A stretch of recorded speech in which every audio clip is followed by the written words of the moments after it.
Hello there, dear listener. I'm so glad you've decided to come along with me on this trip through time to dive into the fascinating realm of medieval hobbies and amusements. No matter where you are in the world at this moment, whether it's daytime, dusk, or the dead of night, I encourage you to get cozy, let your worries fade, and allow my voice to create colorful scenes in your imagination. As you relax, I'd be curious to hear where on this vast planet you're listening from and what the hour is in your part of the world. Go ahead and drop a comment if you'd like. And if you appreciate soothing, offbeat narratives that make history feel alive and engaging, I kindly suggest subscribing so you won't miss any of our relaxing excursions into bygone eras. But there's no need to worry about that at the moment. All you have to do is unwind, take deep breaths, and let me softly carry you to an era far removed from our own, when existence was quite unlike today. An age of fortresses and monarchs, commoners and epidemics, knightly honor and folklore, a period known as the Middle Ages. When most folks picture the medieval era, they tend to imagine a life full of struggle and monotony. And indeed, for the bulk of the population during this time, which generally ran from the 5th to the 15th century, survival was tough. It was a system where a tiny elite of aristocrats held power over a huge group of laborers. For the typical serf working the land or the trainee learning a craft, every day brought challenges to stay alive. Yet, even amid conflict, illness, injustice, and exhausting work, people's resilience shone through. And those in the Middle Ages, much like individuals in any historical period, discovered methods to handle their circumstances and momentarily step into worlds of happiness, festivity, and leisure. Some of these activities might feel somewhat recognizable to us, whereas others span from completely odd to truly perilous. So join me as we step away from the modern world for a bit and uncover the exciting approaches that aristocrats and ordinary people, warriors and servants, fools and young women used to add some enjoyment to their challenging existences. This exploration will guide us from the impressive jousting areas to the lively dining rooms, from the foggy woodlands to the dirty festival sites. While delving into these forgotten recreations, we'll encounter a quirky array of figures, some brave, some wicked, and plenty simply striving to survive in a setting vastly different from ours. We'll observe the honorable actions of the most legendary knight ever, discover the techniques of an expert cook who established the benchmark for French cooking, and lament the sorrowful end of a singer who became a saint. Along the way, we'll develop a stronger grasp of how people thought back then and admire the creativity and toughness of those who discovered brightness in gloom, humor in hardship, and amusement amid suffering. So extinguish that light, plump up that cushion, and let's travel back to an era when enjoyment was earned through effort, but all the sweeter for it. One of the most splendid and well-known types of medieval amusement was the tournament. These detailed military contests allowed knights to display their fighting skills, captivate the high-born women, and advance in society. But more than that, they were major occasions that brought a burst of vibrancy, thrill, and ceremony for individuals from every level. Tournaments usually occurred on expansive areas beyond cities and continued for multiple days. Picture the setting: lines of vibrant shelters and structures accommodating the participating knights in their groups, standards and pennants displaying family crests waving in the wind, sellers offering snacks and mementos to the assembled spectators, the atmosphere buzzing with eagerness, and the noise of crowds, steeds, and metal gear. Naturally, the highlights were the knights, akin to today's star sports figures and famous personalities. Dressed in shining plate, decorated with bright fabrics, they created an impressive show as they marched through the field on their grand battle horses. One knight towered over the others in fame and tournament ability. His name was William Marshall, and his tale seems like it came right from a fairy story. Born as the youngest child of a lesser aristocrat in 1146, Marshall was basically an additional burden. Thus, his father did what many lords did with extra boys in that period. He basically gave young William to the religious order as an oblate. However, the spirited Marshall wasn't suited for a life of quiet reflection. In his early years, he preferred fighting over devotion. Fortunately, his abilities attracted the notice of a prominent lord who chose to educate him in knighthood. It turned out to be a very lucky choice. Marshall adapted to the ways of chivalry as naturally as a duck to a pond. But what really helped him stand out was his bold performance on the tournament scene. In a time when aristocrats frequently had to pay large sums if beaten in combat or taken captive, the prizes available at tournaments presented an appealing option, and William Marshall was exceptionally talented at succeeding in them. Records from the time state he triumphed in an incredible 500 tilts. That's an impressive streak, even if exaggerated a bit. But without question, Marshall was the Michael Jordan of the medieval tournament scene. A revered and famous individual, a single-person attraction who attracted massive audiences anywhere he appeared. His achievements in the arena led to prominence in royal circles. During his lengthy life, Marshall would act as a trusted advisor to no fewer than 5 English monarchs, especially Richard the Lionheart and his sibling John. He stayed a model of faithfulness and insight through various rules, uprisings, plots, and full-scale conflicts. By his passing in 1219, he had climbed from modest beginnings to one of the most influential and admired figures in the kingdom, the Earl of Pembroke, and guardian of the youthful King Henry III. But let's return to those tournaments, since that's where Marshall initially gained recognition. A tournament was a far more chaotic and rowdy event than the polished Renaissance fair jousts we see nowadays. Actually, the earliest tournaments were basically simulated wars, chaotic clashes where big teams of knights fought to seize one another for payment. As one might expect, these initial events frequently turned into genuine and hazardous fights, particularly when grudges and anger flared. The chaos could cause serious harm and even fatalities, to the extent that the Vatican attempted to prohibit tournaments completely as unnecessarily hazardous to health and safety. Those orders were mostly disregarded, naturally, but they did encourage the elite to try imposing regulations and reducing the violence. By Marshall's era in the late 12th century, tournaments had developed into rather more organized and regulated gatherings, while keeping a sense of danger and surprise that held audiences captivated. The one-on-one joust became the highlight, with knights facing off to knock each other down using spear and defense. Even so, major injuries happened often.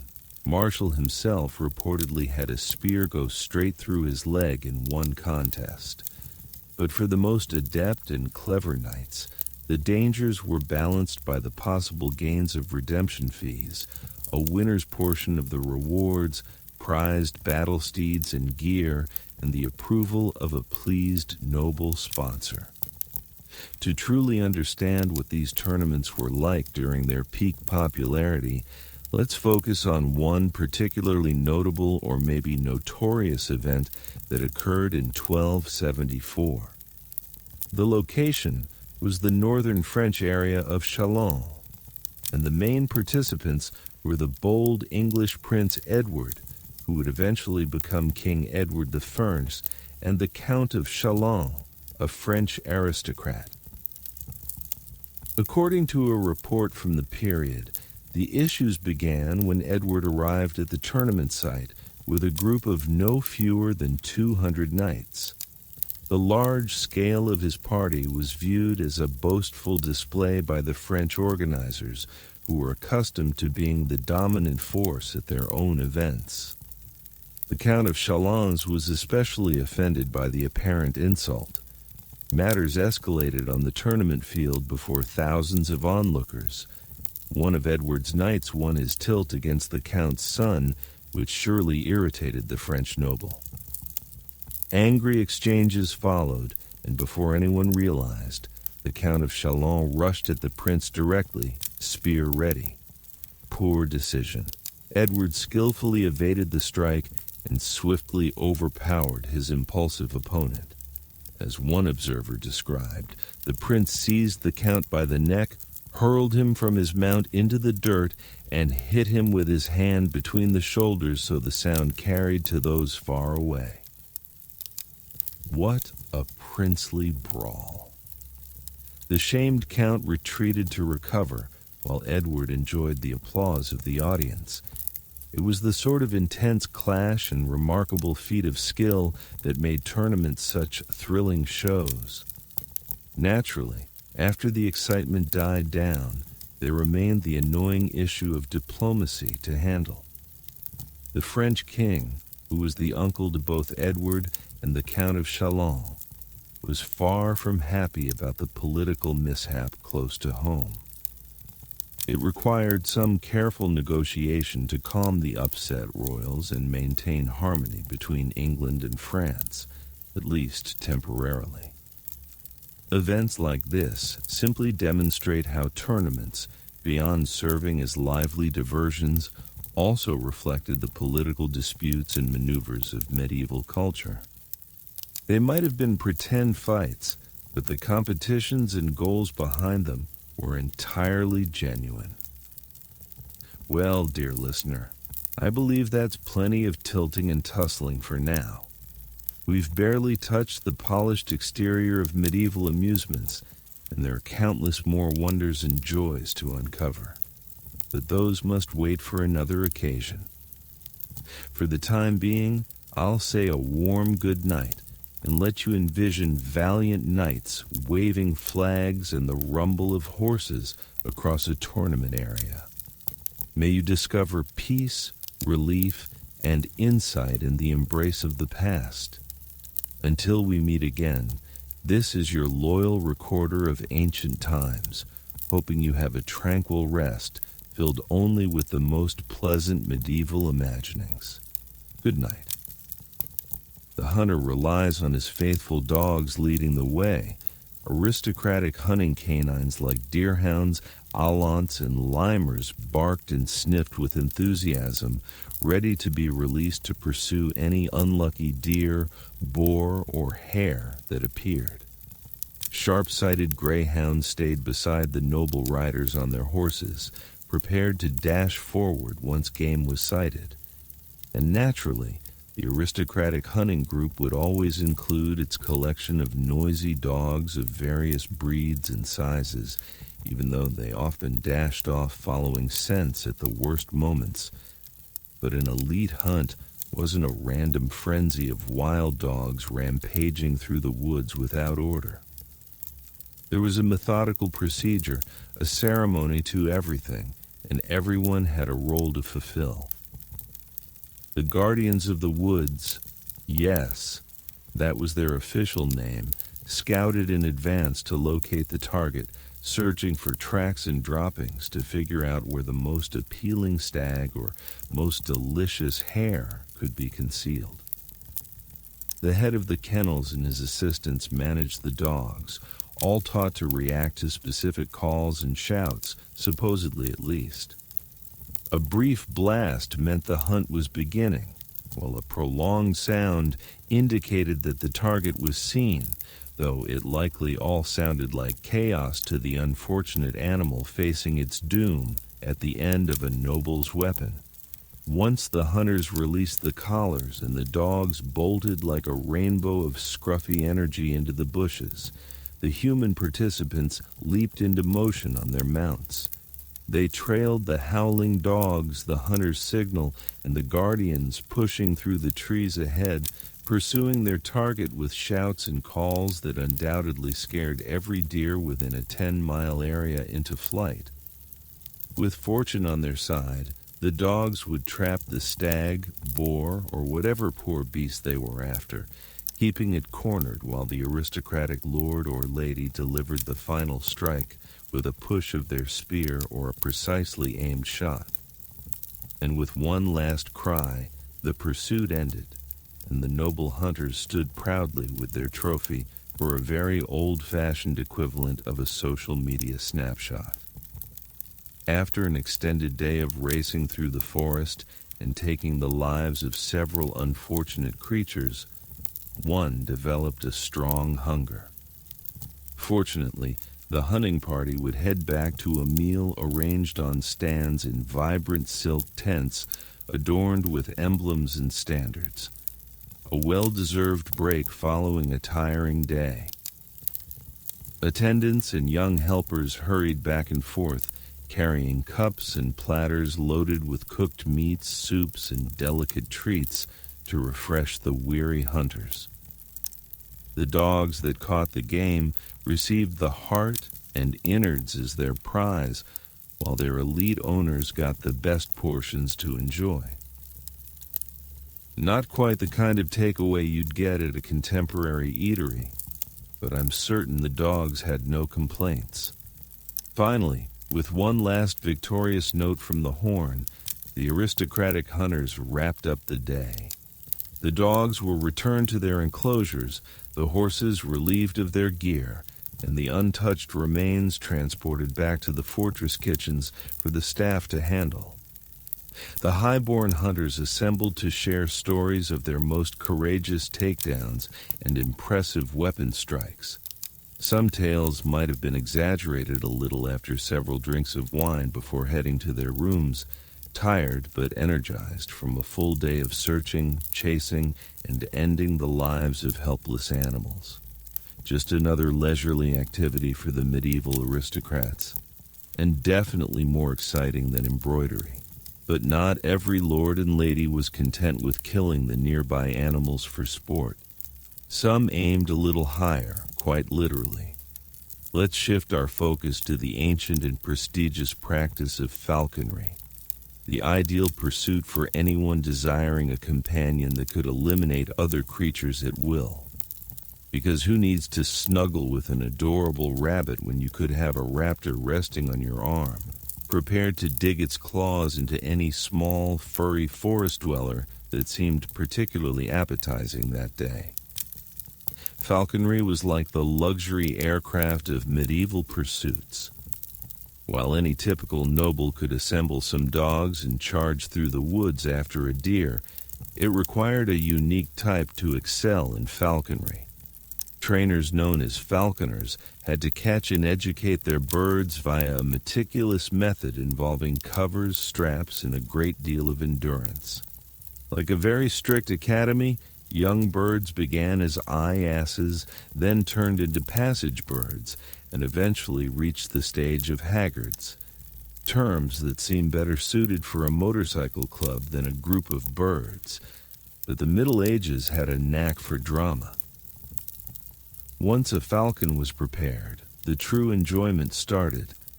The aristocratic falconer, with the bird sitting regally on their protected hand, rode out looking for targets, scanning the heavens and meadows for a sign of something small and furry, ideally not too quick. When a suitable victim was noticed, the falcon was released, diving through the air like a plumed projectile aimed at the pounding heart of a frightened rabbit or pheasant or whatever unlucky animal was fated to be the falcon's chosen meal that day. If everything proceeded smoothly, for the falcon and falconer, not as much for the target, the bird drove its keen talons into the little creature, letting out a victorious call to notify its human partner that the task was complete. The aristocratic falconer collected their bird and its catch, giving it a couple of tasty bits before setting it back on its stand for the return journey. Obviously, falconry demanded a strong connection and clear signals between person and bird, along with a mutual interest in violent pursuits. Among the elite, falconry was the supreme emblem of rank. The larger and scarcer your bird, the more notable you appeared. Similar to today's luxury vehicle enthusiasts, the upper class vied for the most elegant, strongest raptors to flaunt. For example, the Falcon, a grand white bird that could hit speeds of up to 130 meter while chasing prey, was the Lamborghini of falconry. Extremely desired and valued at a fortune. European aristocrats dominated the hawking scene, but they weren't the sole ones who valued a bird capable of killing on order. In the Middle East, falconry was a long-standing custom, believed to trace back thousands of years to the wandering groups of the Central Asian steppes, who first realized that raptors were superior hunters compared to people with bows and arrows. The Mongols, those tough horse-riding fighters who conquered across Asia and Europe in the 13th century, were also enthusiastic falconers who carried their passion for deadly birds along as they overran half the known world. But while falconry might have originated in warfare, it soon turned into the preferred leisure of the upper class from Morocco to Mongolia. The Arab caliphs and Persian rulers maintained grand aviaries stocked with hundreds of birds and a team of falconers to care for them. Falcons even appeared in Islamic artwork and writings as emblems of aristocracy and elegance, which is much kinder than being recalled as lethal aerial marionettes, which is basically what they were. But as with many elements in the Middle Ages, falconry was as much about ostentatious shows of riches and position as it was about actually capturing game.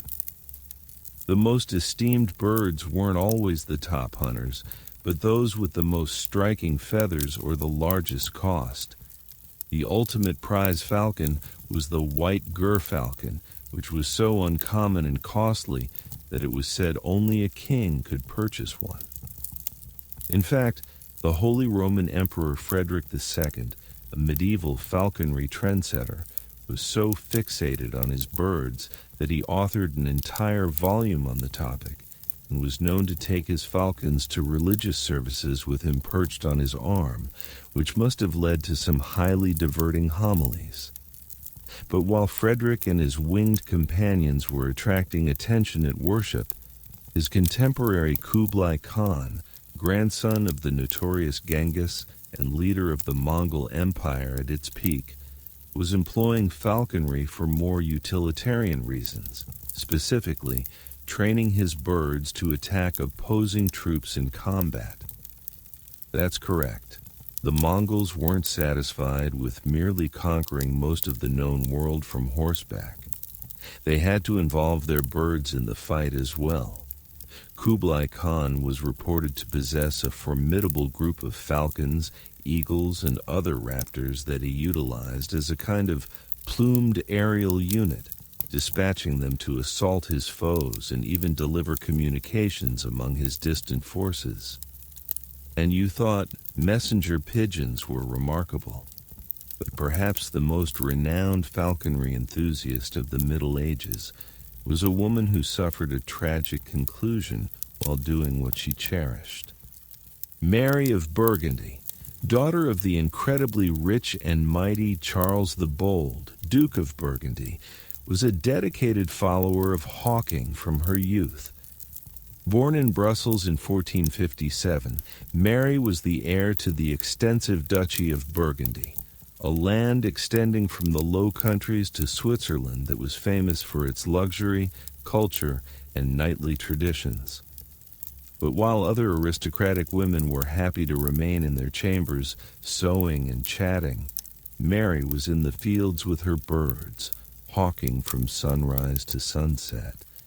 She was said to have a special affection for merlins, small, aggressive falcons valued for their quickness and velocity in chasing targets. Mary was so committed to her birds that she even had a specially designed saddle created with a unique perch on the front so she could ride with her falcon prepared. But Mary's passion for falconry would lead to her downfall. In 1482, at only 25 years old, Mary was out hawking with her attendants when her horse tripped and tossed her to the earth. She endured a serious back wound and passed away shortly after, throwing her duchy into a succession dispute and political chaos. It was a heartbreaking conclusion for a lively young woman who represented the knightly principles of her era, a talented rider, a devoted supporter of the arts, and a ruler who boldly protected her territories from the ambitious reach of France.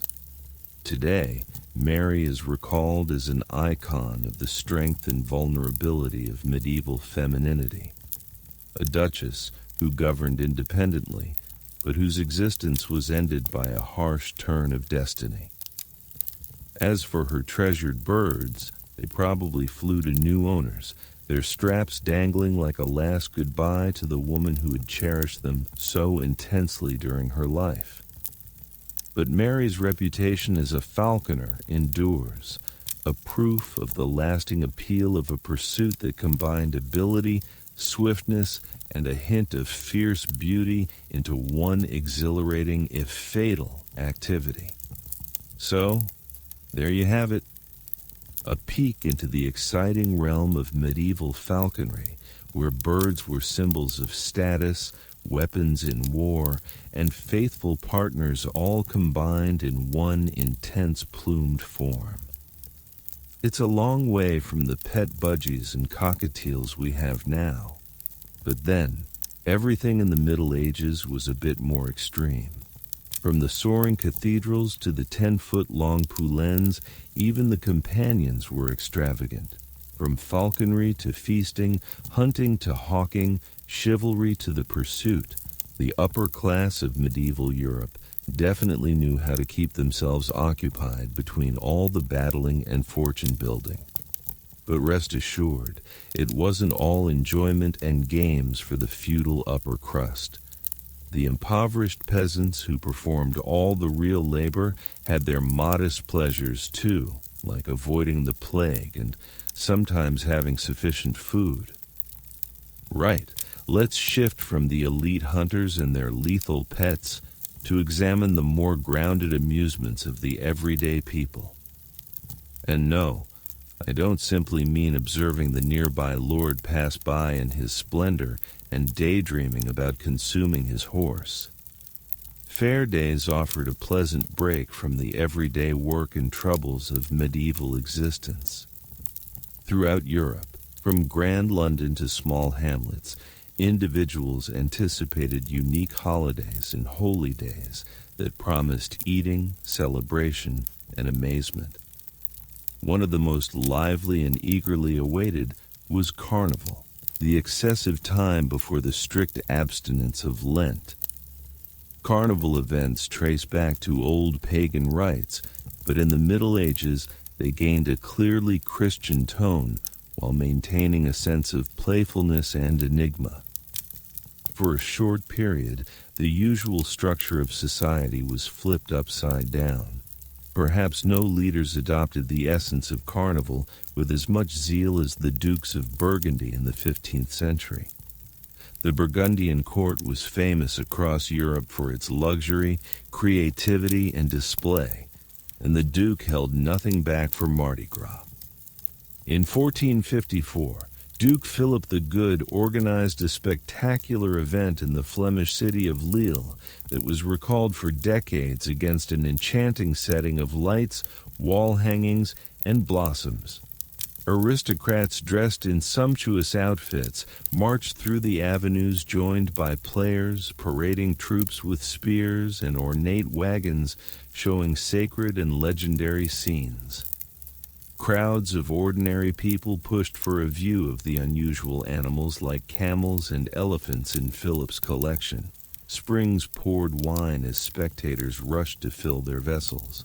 Singers and writers presented songs praising the Duke's bravery and strength.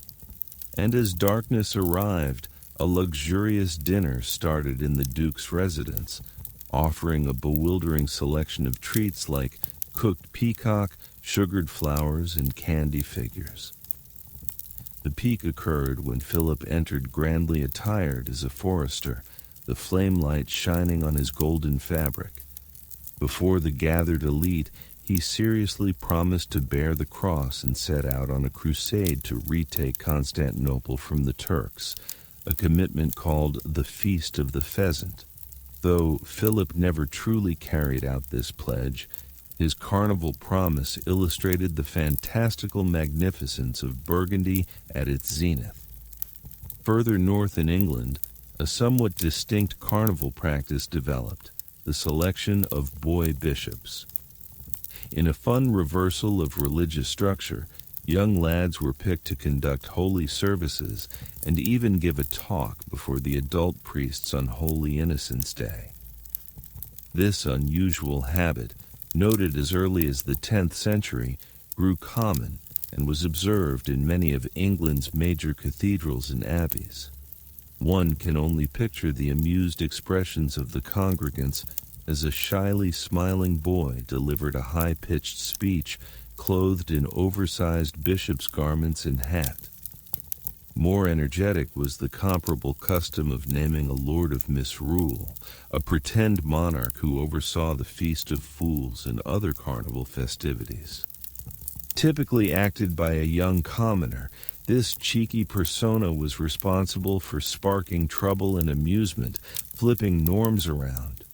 The Lord of Misrule acted as a host, guiding lines of dressed-up celebrants, starting comedic performances that mocked the formality of royal courts, and even issuing cheeky orders that lightly mocked political leaders. Some misrule commands could become quite daring. One documented case from the Abbey of Unreason in Scotland boldly declared in the name of high drunkenness that monks should sit for prayers, drink only ale, and make better cheer than ever before. Of course, the real officials usually watch such behaviors cautiously, lest the nonsense spiral out of control. There were occasional suppressions by critical bishops or city elders, but overall, a few days of absurdity and allowed mockery offered a necessary release in the strict order of medieval society. While Carnival delivered a surge of celebration in late winter, other events were scattered across the medieval year. The midsummer celebration of St. John the Baptist included fires, dancing, and romantic predictions in many places.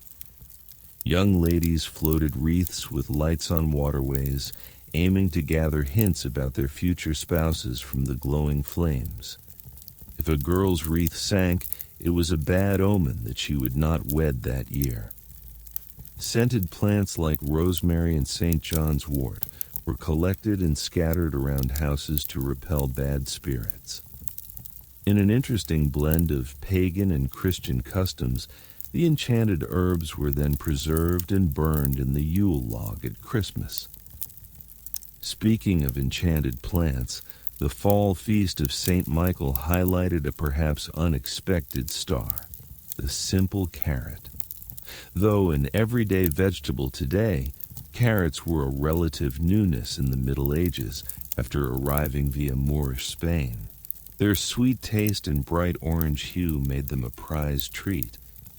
At Michaelmas, women seeking a spouse were recommended to rest with a carrot under their pillow and say, "Saint Michael, smell, my lover, you know well, by dreams let me see the youth that I shall marry."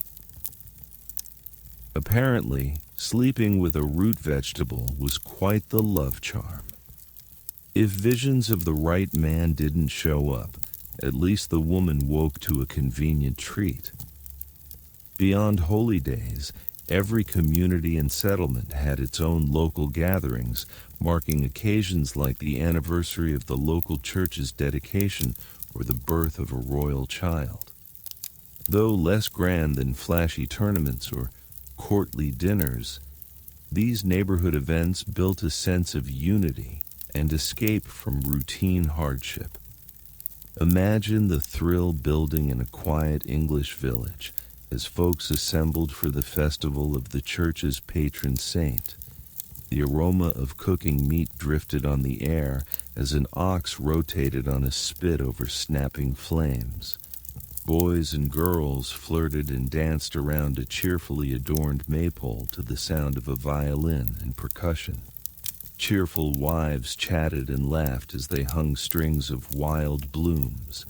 Energetic young men proved their strength in shooting and grappling matches. A feeling of camaraderie spread along with the casks of bubbly ale supplied by the local official. For at least one day, the grueling routine of sowing and harvesting could be set aside. Even in the smallest villages, a beloved part of festivals was the mystery plays. These basic dramas recreated tales from the Bible and the stories of saints and martyrs. In an era before common reading ability, mystery plays made spiritual stories available to regular folks and gave uncommon chances for artistic outlet.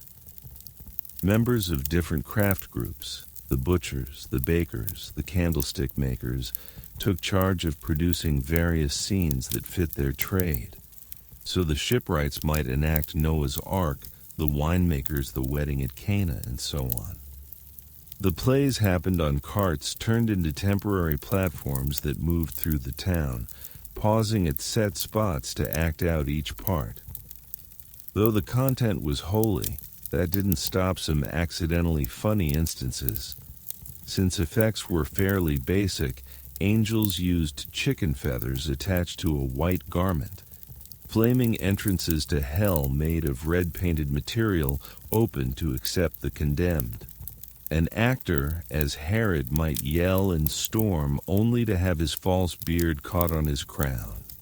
In the well-known Second Shepherd's play, a thief attempting to conceal a stolen lamb from the wary shepherds passes it off as a new baby. The mistaken identity comedy must have had viewers laughing hard.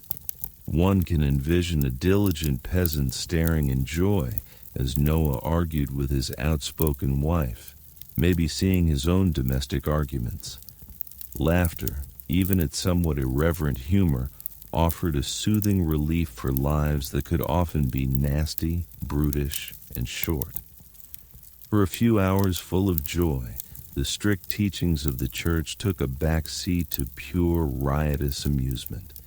Kings and commoners alike participated in the shared release of carnival fun, midsummer joy, and homemade harvest cheer. So when your days seem dull and your mood drops, just think of those determined medieval celebrants.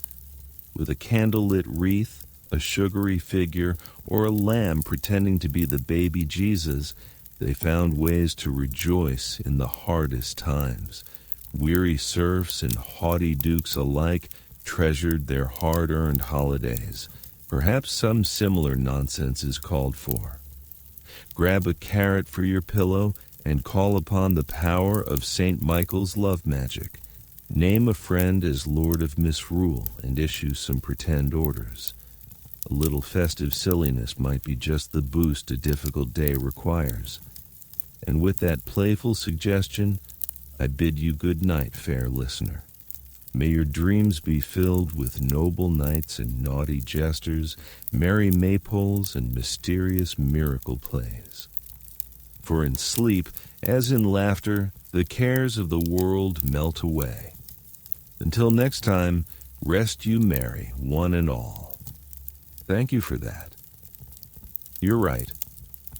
Glucose gambling houses were quite a sensation when they debuted in medieval Venice. Though the exact details are lost to history, most scholars agree these were some of the earliest dedicated gambling parlors in Europe. Venetians, with their love of games and wagers, enthusiastically embraced these new establishments.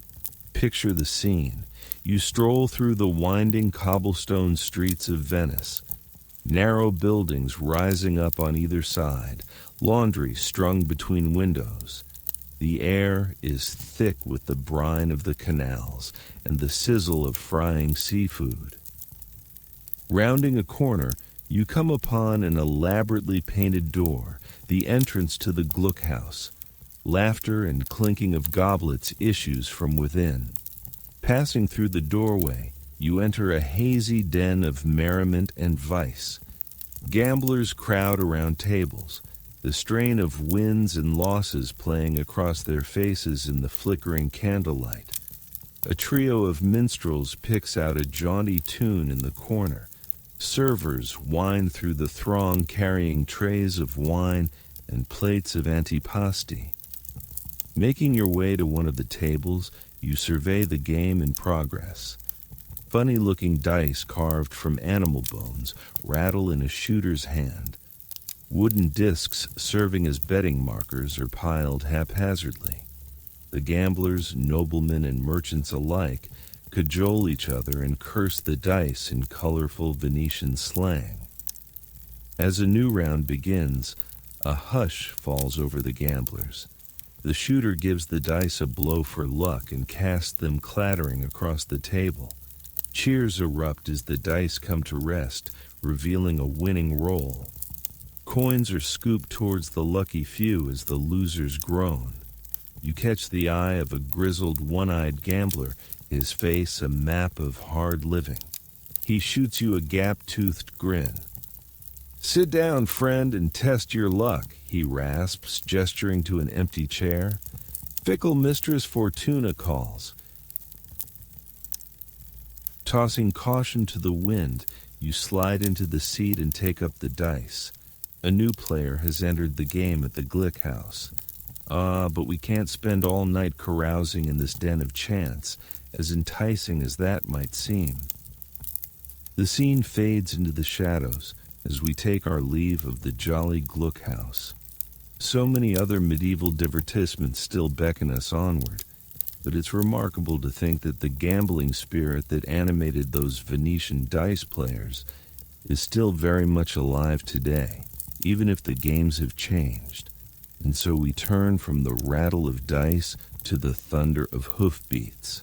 The medieval tournament ground calls for noble knights and enthusiastic common folk alike. Nothing could match the pageantry and excitement of a grand tournament. It was a chance for skilled warriors to test their mettle and for spectators to marvel at displays of martial prowess. One of the most celebrated knights of the tournament circuit was William Marshall, a man who rose from humble origins to become renowned as the greatest knight in Christendom. Marshall was the youngest son of a minor English nobleman, but his skill with the lance and sword would make him a legend. In his youth, Marshall was sent to Normandy to train in the arts of knighthood. He proved a quick study with a natural gift for the bruising physicality of mounted combat. Soon he was traveling the tournament circuit as a roving knight-errant, making a name for himself with his victories.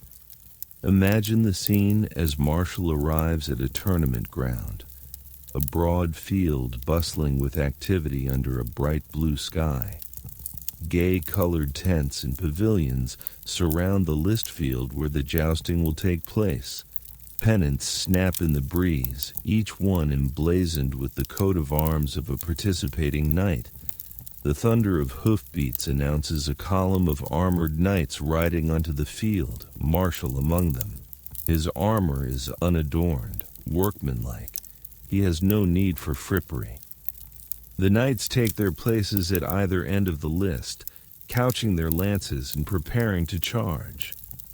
A hush falls over the crowd as a herald steps forth and begins announcing the combatants with a trumpet fanfare. The noble ladies wave their favors to their chosen champions. Then, at a signal from the master of ceremonies, the knights spur their horses into a gallop. Lances lower into place as the knights hurtle towards each other, sun glinting off their armor. With a titanic crash, they collide in the center of the list. Lances shatter in explosions of splinters. A knight tumbles from his saddle, his armor clanging as he hits the ground. But Marshal keeps his seat, expertly guiding his steed to the end of the list. Squires scurry to supply him with a fresh lance. He wheels about and readies himself for the next pass. This display of skill and bravery is what has won Marshal such renown on the tournament fields of Europe. As the day wears on, Marshal bests challenger after challenger. The crowd applauds his gallantry and prowess. Some onlookers even dash out to scoop up pieces of his shattered lances as souvenirs. By the end of the tournament, Marshal is declared the champion. He dips his lance to the noble lord hosting the event as the crowd cheers. With his string of tournament victories and reputation for honesty and loyalty, William Marshal caught the eye of some powerful patrons. He would go on to serve as a household knight for Eleanor of Aquitaine and tournament captain for her son Henry the young king. Even as he entered the service of the Plantagenet royal family, Marshal still found time to compete in tournaments.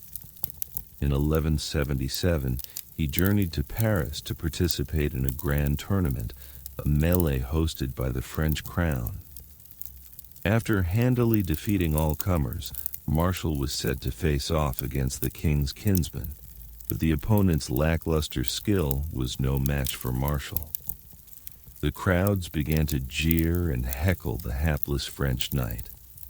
Seeking to salvage his kinsman's dignity, the king begged Marshal to throw the match. True to his reputation for loyalty, Marshal dutifully took a dive, allowing himself to be flung from his horse. The French knight was allowed to save face, but no one was fooled. Marshal's chivalry and honor only burnished his legend. He would go on to serve as tutor in chivalry to Henry the young king and earn fame defending Henry's claim to the throne in the Great Rebellion of 1173. Marshal's tournament exploits were the making of his reputation, but they were far from the end of his story.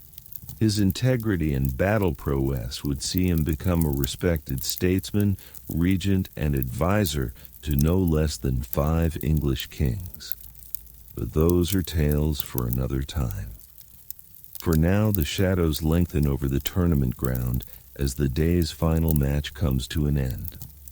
The crowds begin to disperse back to their pavilions, and the knights retire to their tents to be helped out of their armor by their squires. Blacksmiths begin the task of hammering dents out of helms and breastplates by firelight. The tournament has been a rousing spectacle, a welcome jolt of excitement for commoners and nobles alike. In a time when warfare was grim and all too common, the tournament allowed knights to test their skills in a more controlled setting. It was a chance for glory, fanfare, and gallantry. The tournament grounds grow quiet as night settles in and the revelers seek their beds. But the glow of the day's excitement lingers, a happy memory to revisit in times of drudgery or hardship. In a medieval world that could often be brutal and harsh, the tournament was a cherished escape into pageantry and sport. But the call of the tournament is only one of many tantalizing amusements drawing us onward. The flicker of the Renaissance is still only a distant glow on the horizon. There are centuries of medieval entertainments yet to explore, each a window into the dreams and pastimes of a long-ago world. Our journey through the Middle Ages continues, but for now, the candles gutter low, and the velvet night wraps us in its embrace. Surely it is time for these weary old bones to seek the comfort of bed and pillow. There will be more wild medieval tales to spin upon the morrow. So I bid you good night, gentle listener. May your slumber be easy and your dreams sweet, untainted by the clang and clamor of the tournament field. Rest now, and on the morrow our quest for medieval merriment shall resume with vigor renewed. Until then, I remain your humble guide, the chronicler of centuries past. Adieu. In the harsh and often short lives of medieval peasants, entertainment provided a rare respite from backbreaking toil and the ever-present specter of disease, famine, and violence. While the nobility had the leisure and wealth to indulge in more refined and extravagant amusements, even the lowliest serfs found ways to infuse some merriment into their meager existence. One of the simplest, yet most beloved peasant pastimes was dancing. On feast days and holidays, villagers would gather to perform lively jigs, reels, and circle dances, accompanied by whatever makeshift instruments they could muster. Pipes, drums, fiddles, played by itinerant minstrels if they were lucky. There was little in the way of formal steps or choreography. These dances were free-form expressions of pure joy and communal celebration.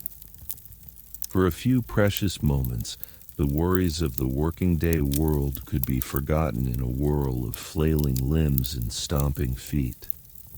Another perennially popular diversion was the humble game of bowls. All that was needed was a relatively flat patch of ground and some rounded stones or wooden balls.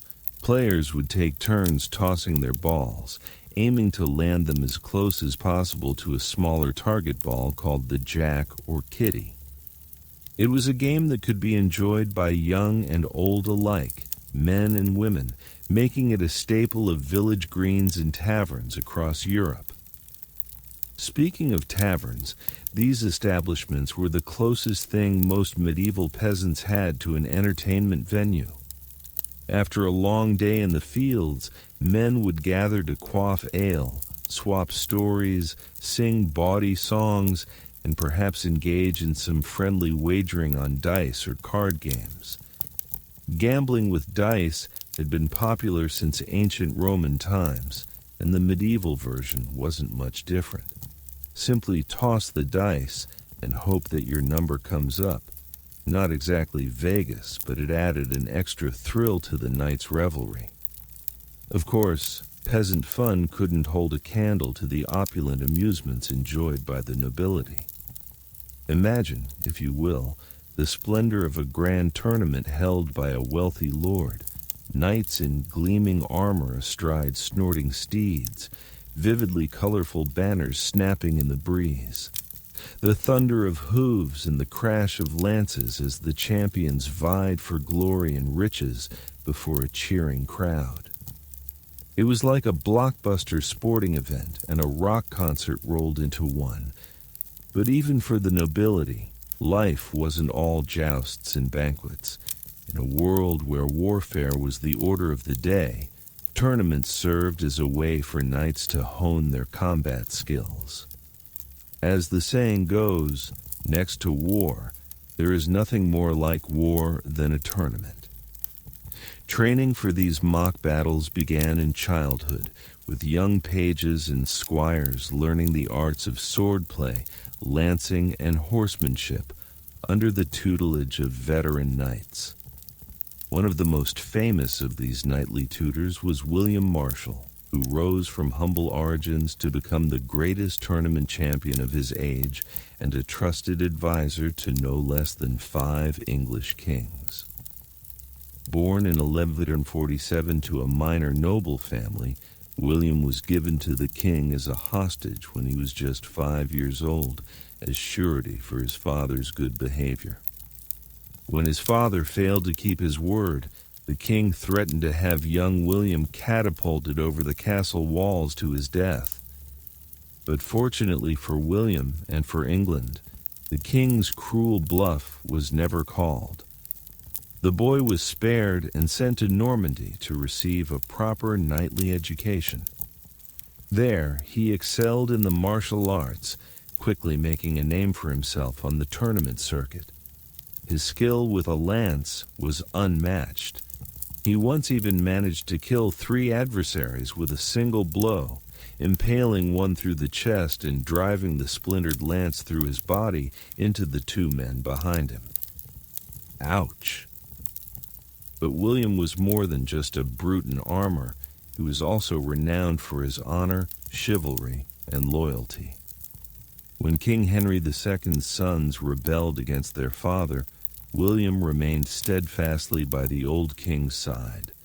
And when Henry died a broken man, it was William who personally carried his body to be buried at Fontevraud Abbey. Such fealty did not go unrewarded.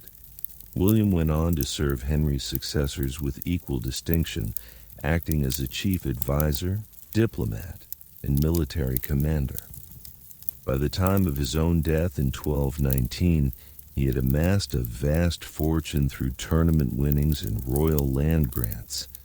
He was even made regent of England on behalf of the child king Henry III.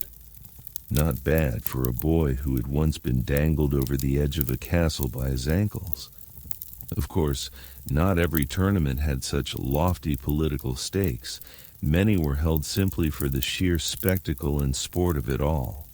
The grandest of these extravaganzas could last for days or even weeks, drawing knights and spectators from across Europe. One such event was the tournament at Chalons in 1274, hosted by the Count of Chalons in the French region of Champagne. It was a lavish affair with over 300 knights in attendance. Among them were the cream of European chivalry, including the dashing Edward, Prince of Wales, later King Edward IV of England. But what began as a friendly competition soon took a turn for the scandalous. During a joust, Edward's lance struck the Count of Chalons with such force that it knocked him clear off his horse. Enraged, the Count accused the prince of unchivalrous conduct and demanded an apology. But Edward was having none of it. In a fit of youthful bravado, he proclaimed, "No Frenchman shall have my submission," and stormed out of the tournament with his entourage in tow. The incensed count vowed revenge, but cooler heads eventually prevailed. A truce was brokered, and Edward went on to compete in the tournament, winning accolades for his prowess. But the incident left a lingering bad taste and soured relations between the English and French courts. Such diplomatic tensions were not uncommon in the world of medieval tournaments. These events weren't just about athletic glory. They were also a way for nobles to flaunt their wealth, power, and prestige. A well-run tournament could cement a lord's reputation and influence, attracting allies and intimidating rivals. Conversely, a poorly managed or sparsely attended affair could be a humiliating blow to a noble's standing. No one understood this better than René of Anjou, the 15th century French duke and king, who was nicknamed the Good for his reputation as a just and enlightened ruler. René was a true Renaissance man, a skilled knight, a patron of the arts, and a master at the game of courtly politics. He knew that a dazzling tournament could be a powerful tool for winning hearts and minds. In 1446, René staged a grand tournament at his capital of Nancy that was unlike anything the world had ever seen. Dubbed the Pas de la Bergère, or Shepherdess's Dance, it was a whimsical blend of chivalric pageantry and theatrics inspired by the pastoral romance of the Middle Ages. Knights dressed as shepherds and shepherdesses competing not just in jousts, but in poetry contests, song and dance numbers, and even sheep-herding trials using real livestock. It was all highly allegorical. Of course, the shepherdess represented the virtues of courtly love, which the knights would strive to defend and embody. But it was also a showcase for the wealth and sophistication of René's court. The lavish costumes, elaborate sets, and exotic animals on display sent a clear message. Anjou was a cultural force to be reckoned with. The highlight of the tournament was the pas d'armes, or passage of arms, in which daring knights would attempt to cross a mock fortress bridge defended by René and his hand-picked champions. It was a feat of arms straight out of Arthurian legend, meant to evoke the daunting perils and rewards of the chivalric quest. For days, the cream of European knighthood tried and failed to best René's team, much to the delight of the crowd. The Duke himself, dressed in resplendent gold armor, held the bridge like a latter-day Lancelot. In the end, it was his own brother-in-law, the dashing Fairy de Lorraine, who finally managed to unhorse René and seize the prize. But the real winner was René himself. The Pas de la Bergère was a public relations coup, establishing Anjou as a center of culture and chivalry. It also cemented René's personal reputation as a model of kingly virtue, a deft mixer of war and courtliness.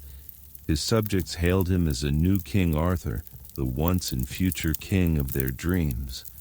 Alas, not every ruler could live up to such lofty ideals. In 1274, a very different sort of monarch mounted the throne of England, Edward the Farnese, the same hot-headed prince who had stormed out of the tournament at Chalons all those years ago. Edward was a fierce and canny warrior, king more interested in conquering Wales and Scotland than in playing shepherd. He embodied the harsher realities of medieval kingship, where might made right and chivalry was often just a thin veneer over the naked exercise of power. But even Edward recognized the value of a well-staged spectacle. In 1306, he held a massive tournament at Winchester to celebrate the knighting of his son, the future Edward II. Over 500 knights from across Europe attended, making it one of the largest chivalric gatherings of the Middle Ages. The festivities kicked off with a grand procession through the streets of Winchester, led by the guest of honor himself. Young Edward, just 22 years old, cut a dashing figure in his gilded armor, his surcoat emblazoned with the 3 lions of England. Behind him rode a glittering cavalcade of knights and nobles, their colorful banners fluttering in the breeze. At the tournament grounds, a makeshift village of tents and pavilions had sprung up to accommodate the crowds. Vendors hawked everything from roasted meats to holy relics, while minstrels and acrobats entertained the masses. It was like a cross between a state fair and a Super Bowl tailgate party. But the real action was on the tournament field. For 3 days, the knights clashed in a dizzying array of martial contests, jousts, melees, mounted combat with swords and maces. The thunder of hooves and the clang of steel echoed across the grounds, whipping the spectators into a frenzy. Fortunes and reputations were made and lost on the tilt yard. One young knight in particular stood out from the pack. The dashing Piers Gaveston, a childhood friend and favorite of Prince Edward. Piers was a skilled jouster and a born showman with a flair for the dramatic both on and off the field. He and Edward made a striking pair, 2 golden boys reveling in their youth and prowess. But their bond would prove to be a double-edged sword. When Edward II came to the throne a few years later, he showered Piers with lands, titles, and honors, provoking the ire of the other nobles. The arrogant young Gascon was seen as an upstart, a corrupter of the king who needed to be taken down a peg. In 1312, the tensions finally boiled over. A baronial faction led by Edward's cousin, Thomas of Lancaster, seized Piers and had him beheaded on the grounds of Blacklow Hill. It was a shocking act of lèse-majesté, a direct challenge to Edward's royal authority, but it was also a sign of the changing times. The age of chivalry was giving way to the cold calculations of realpolitik. Edward never forgot the loss of his beloved companion.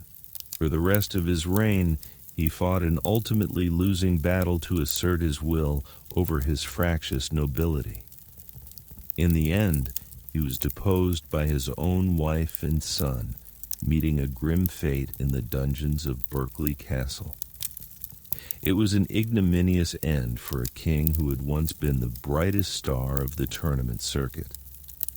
But while the world of chivalry was fading, the grand tournaments of old still lived on in the popular imagination. Nowhere was this more evident than in the elaborate round tables staged by Edward III in the mid-14th century.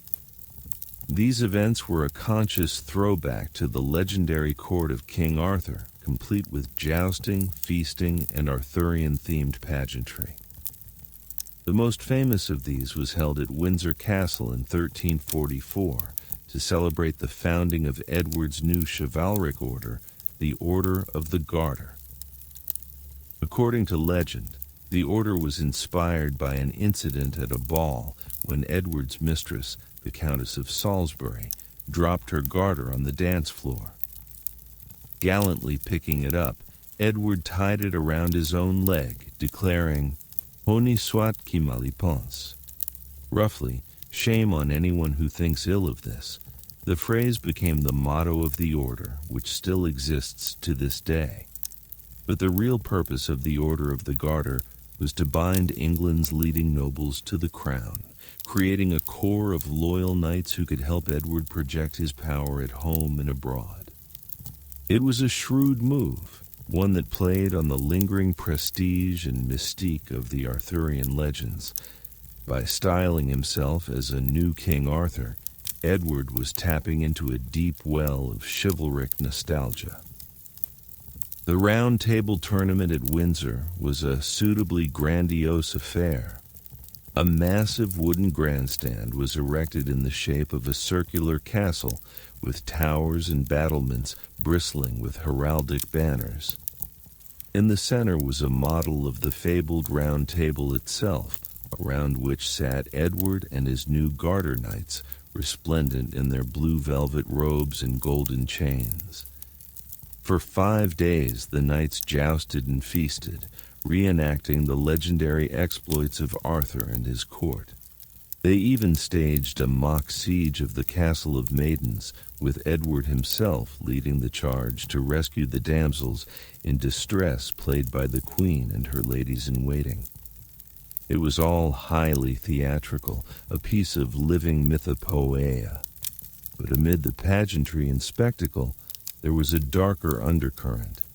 Just a few months earlier, Edward had executed 14 of his own barons for treason, including several who had been involved in the death of Piers Gaveston. The Round Table Tournament was in part an effort to paper over these divisions, to create a facade of chivalric unity. In the end, though, the real world could not be kept at bay forever. Even as Edward and his knights played at being Arthur and Lancelot, the Black Death was creeping across Europe, a grim reaper that would claim millions of lives and shatter the old feudal order. The age of chivalry was drawing to a close, and a new, harsher era was dawning. But for a brief, shining moment, the grand tournaments of old had brought a touch of Camelot to the muddy fields of medieval England. They were a glorious anachronism, a last hurrah for a dying way of life. And while the world they represented may have been deeply flawed, there was still something undeniably alluring about their pageantry and romance. So tonight, as you drift off to sleep, let your mind wander back to those distant days of yore. Picture the colorful tents and pavilions, the glittering armor and heraldic banners. Hear the thunder of hooves and the roar of the crowd, the twang of lutes and the jingle of bells. Imagine yourself as a knight or lady caught up in the swirl of chivalric intrigue and courtly love. And remember that even in the darkest of times, people have always found ways to come together and celebrate the joys of life. Whether it was through grand tournaments or simple village dances, our ancestors knew the value of a good party. So let us take a page from their book and find our own ways to make merry and chase away the shadows. Good night, dear listener, and may your dreams be filled with the stuff of legends. Now, if we step back from the tilt yard and into the great halls of medieval castles, we find ourselves in the sumptuous world of courtly feasts and banquets. These were not just meals, but full-blown sensory extravaganzas designed to showcase the wealth, power, and sophistication of the host. The grandest of these affairs could last for days or even weeks with a dizzying array of dishes, entertainments, and distractions. The feast given by King Charles V of France in 1378 to celebrate the Holy Roman Emperor's visit reportedly featured over 50 courses, including such delicacies as roasted peacocks redressed in their own plumage, and a pie filled with live birds that burst forth in song when the crust was cut. But even a more modest noble feast was a sight to behold. Picture a great hall decked out in rich tapestries and hangings with trestle tables groaning under the weight of silver platters and golden goblets. At the head table sits the lord and lady of the castle surrounded by their most honored guests and retainers. Down the center of the hall stretches a long table, flanked by benches for the lesser nobles and gentry. They are seated in strict order of precedence, with the most high-born nearest the Lord's table. The salt cellar, a large ornate vessel for holding salt, marks the dividing line between the upper and lower ranks. To be seated below the salt was a sign of inferior status. As the guests take their seats, a procession of servants enters bearing the first course, perhaps a subtlety or entremet, an elaborate edible sculpture meant to amuse and impress. It might take the continuing the script. The merry entertainments and feasts of the nobles may have offered a welcome diversion from medieval life's hardships, but for the majority of people, the simple joys of seasonal festivals and fairs were often the highlight of the year. These special occasions punctuated the calendar, giving commoners a much-needed break from the daily toil and drudgery that filled most of their days. Perhaps the most exuberant and rambunctious of these celebrations was Carnival, the indulgent period of feasting and revelry that preceded the austere fasting of Lent. With roots stretching back to ancient pagan traditions, Carnival was a time when the normal rules and hierarchies of society were temporarily suspended. For a few fleeting days, the world turned upside down as people donned masks and costumes, parading through the streets in a joyous explosion of music, dancing, and mischief. Carnival reached its height in the grand cities of medieval Europe, where the festivities often lasted for weeks and were marked by lavish public spectacles and banquets. In the 15th century, the opulent Dukes of Burgundy were particularly renowned for their decadent Mardi Gras celebrations. These sumptuous affairs unfolded in their capital of Dijon as extravagantly costumed nobles and citizens alike thronged the streets, indulging in rich food, fine wine, and unbridled merrymaking. One can only imagine the sights, sounds, and smells that would have greeted a visitor to Dijon during the peak of Carnival. Minstrels and troubadours filled the air with lively tunes, while acrobats and jugglers performed daring feats to the delight of the crowds. Amidst it all, the tantalizing scent of roasting meats and sweet pastries wafted from the numerous stalls and vendors, tempting revelers with their savory wares. As night fell, the Duke's palace would blaze with the light of 1,000 candles as the nobility gathered for a magnificent masked ball. Lords and ladies, their identities concealed behind colorful disguises, twirled and spun to the strains of a merry tune.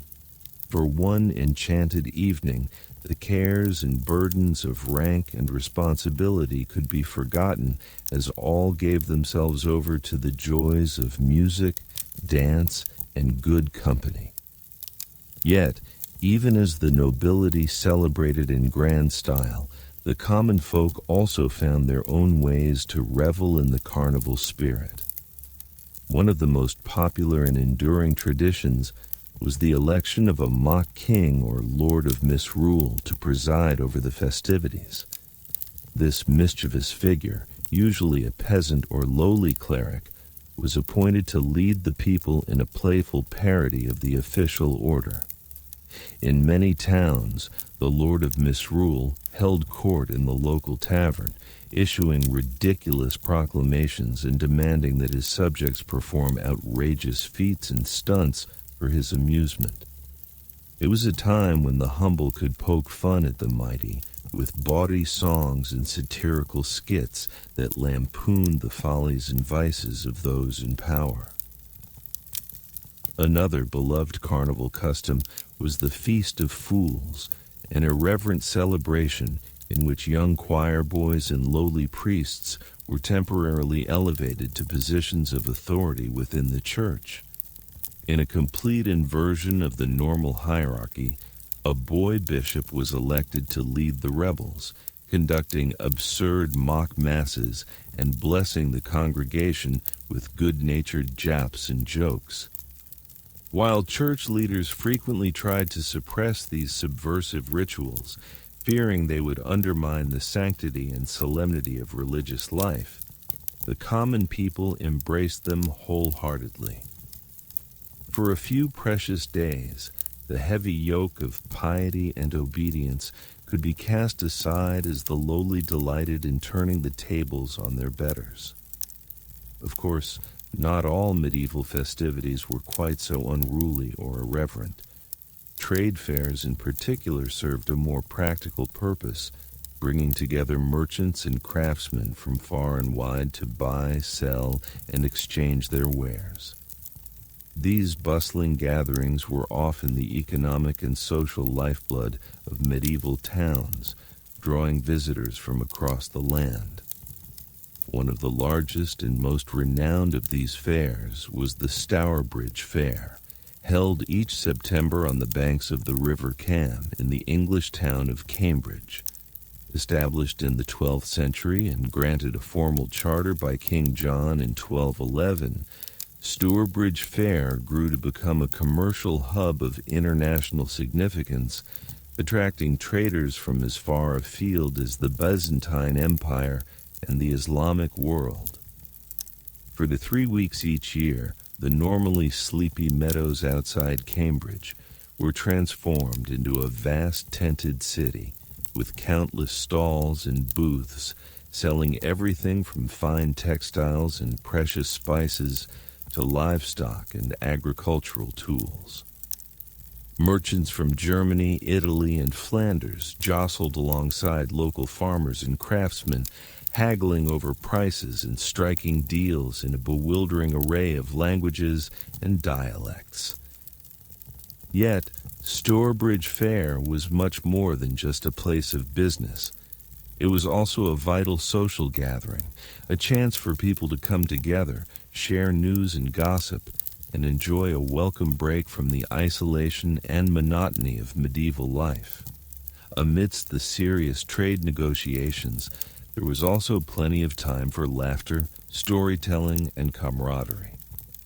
Wandering minstrels and acrobats mingled with the crowds, entertaining the fairgoers with their songs, jests, and feats of daring. Puppet shows and mystery plays performed on makeshift stages brought the stories of the Bible and the lives of the saints to vivid life, captivating audiences with their colorful pageantry and dramatic flair. As the sun began to set over the fair's final days, the weary merchants would pack up their unsold goods and begin the long journey home. Their purses hopefully a bit heavier and their hearts a bit lighter.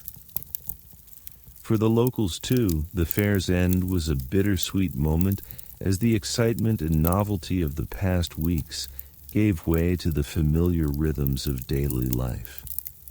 But the memories of the fair would linger long after the last tent was struck and the last coin changed hands.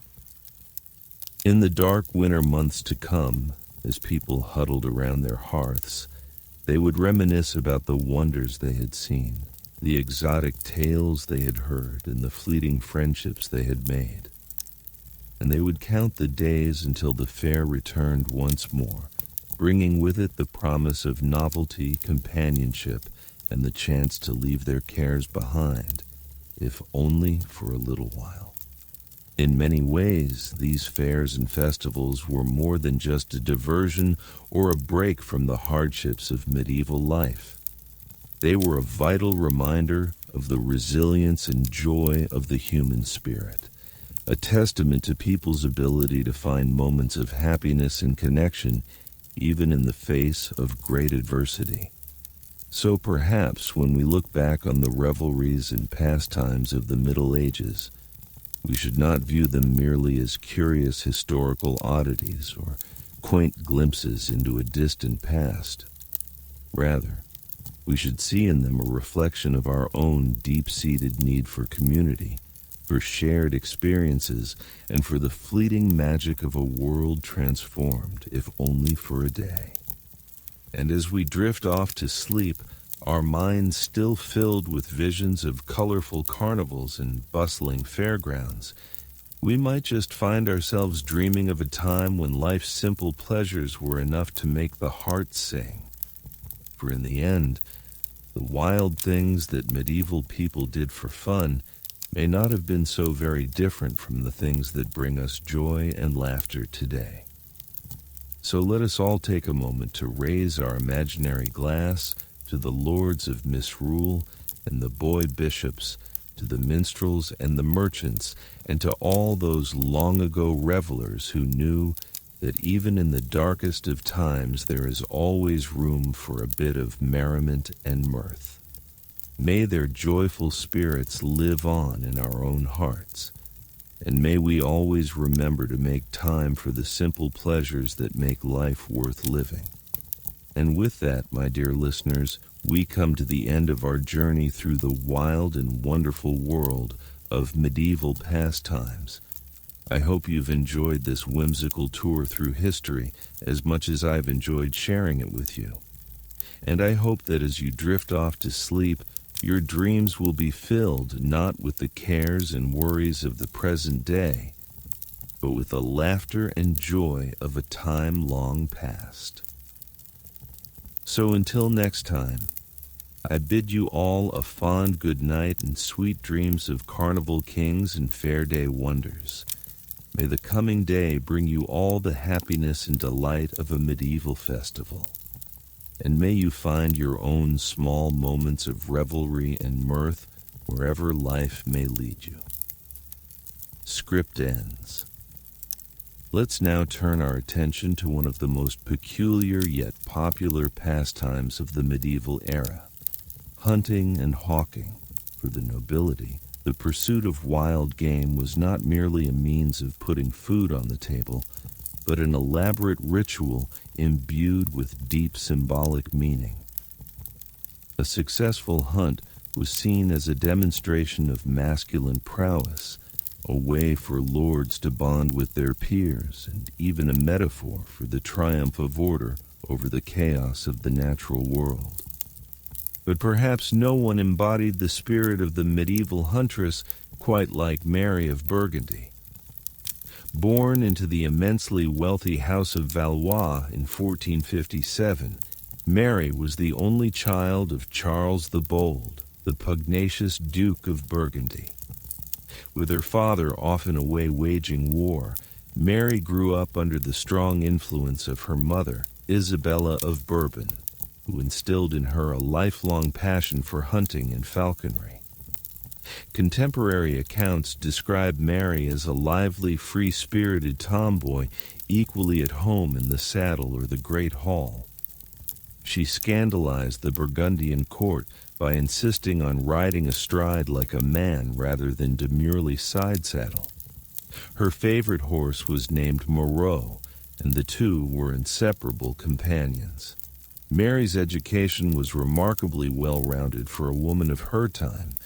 In addition to needlework, dancing, and music, she learned horsemanship, archery, and how to train a falcon. By all accounts, Mary was a crack shot with a bow and a skilled huntress. One chronicle boasts that she could shoot a hare at full gallop.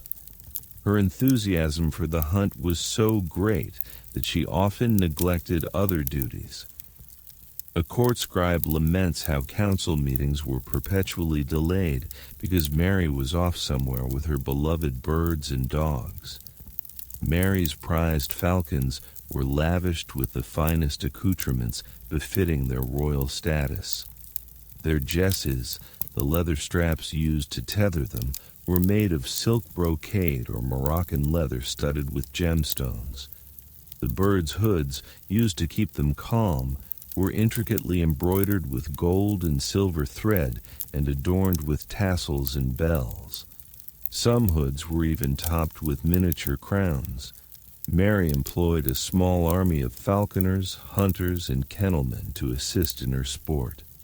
Chief among them was her master of game, who oversaw the care and training of her precious birds and planned the logistics of each hunt. He ensured the mews, the building where the hawks were housed, was immaculate, and that each bird was fed its proper diet of fresh meat. Like most nobles, Mary practiced the great hunt on horseback, chasing deer and boar with a pack of swift hounds through the dense forests. The Duke of Burgundy's hunting lodge at La Bergère was her favorite retreat. Nestled in a lush wood teeming with game, there Mary and her ladies would gather, dressed in rich green hunting cloaks, their hair bound up in golden nets beneath jaunty-plumed caps. As the hunting party gathered, a chorus of barking would fill the misty morning air. The dog handlers would struggle to control the eager hounds who strained at their leashes, their noses twitching for the scent of their quarry. The hunters carried an assortment of weapons, spears for boar, bows for deer, and a wood knife for dispatching the prey. With a blast of the hunting horn, they were off thundering through the forest, with Mary leading the charge, her cheeks flushed with excitement. Witnessing her in the heat of the chase, you could almost forget she was a royal princess destined to wed and rule. In those fleeting moments, she was just Mary, the fierce huntress of Burgundy, as wild and untamed as the stag. But for all her skill and courage, no hunter can outrun fate. Mary's own story would be cut tragically short in 1482 when she was just 25 years old. In a terrible twist of irony, the Duchess who so loved to hunt would herself fall victim to a hunting accident. While pursuing her with her falcons near Bruges, Mary's spirited horse, Moreau, tripped and fell, throwing her violently to the ground. Mary suffered devastating internal injuries and lingered in agony for several days before finally succumbing. Her inconsolable husband, Maximilian, whom she had married for love, a rarity among royals, was at her bedside until the end. With her dying breath, Mary asked that her heart be entombed with her beloved Moreau. Mary of Burgundy's untimely death sent shockwaves across Europe and altered the political landscape as her rich territories passed to the Habsburgs. But among the people of Burgundy, she was remembered as a free spirit who lived and died pursuing her passions. Tales of Mary and her faithful Moreau riding to the hunt would be told for generations, a stirring tribute to a remarkable woman.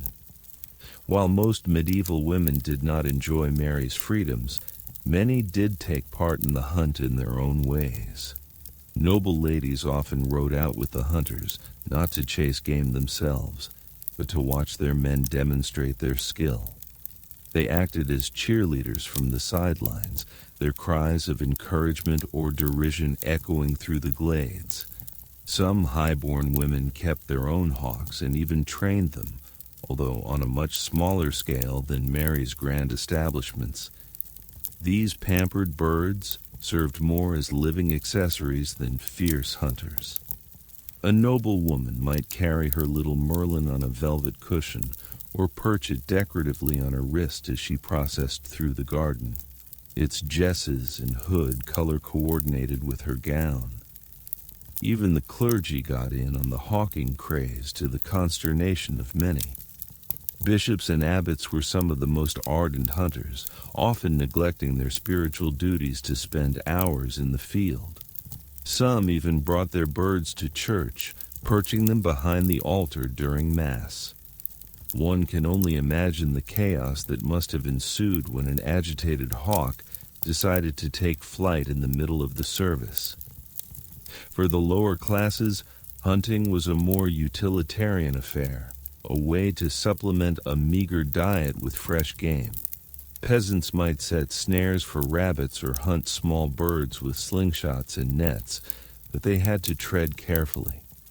Severe penalties awaited any commoner caught poaching the king's deer. The unlucky few who ran afoul of the forest laws could expect to have their hands or ears cut off. So the next time you're enjoying a quiet walk in the woods, spare a thought for the colorful world of medieval hunting.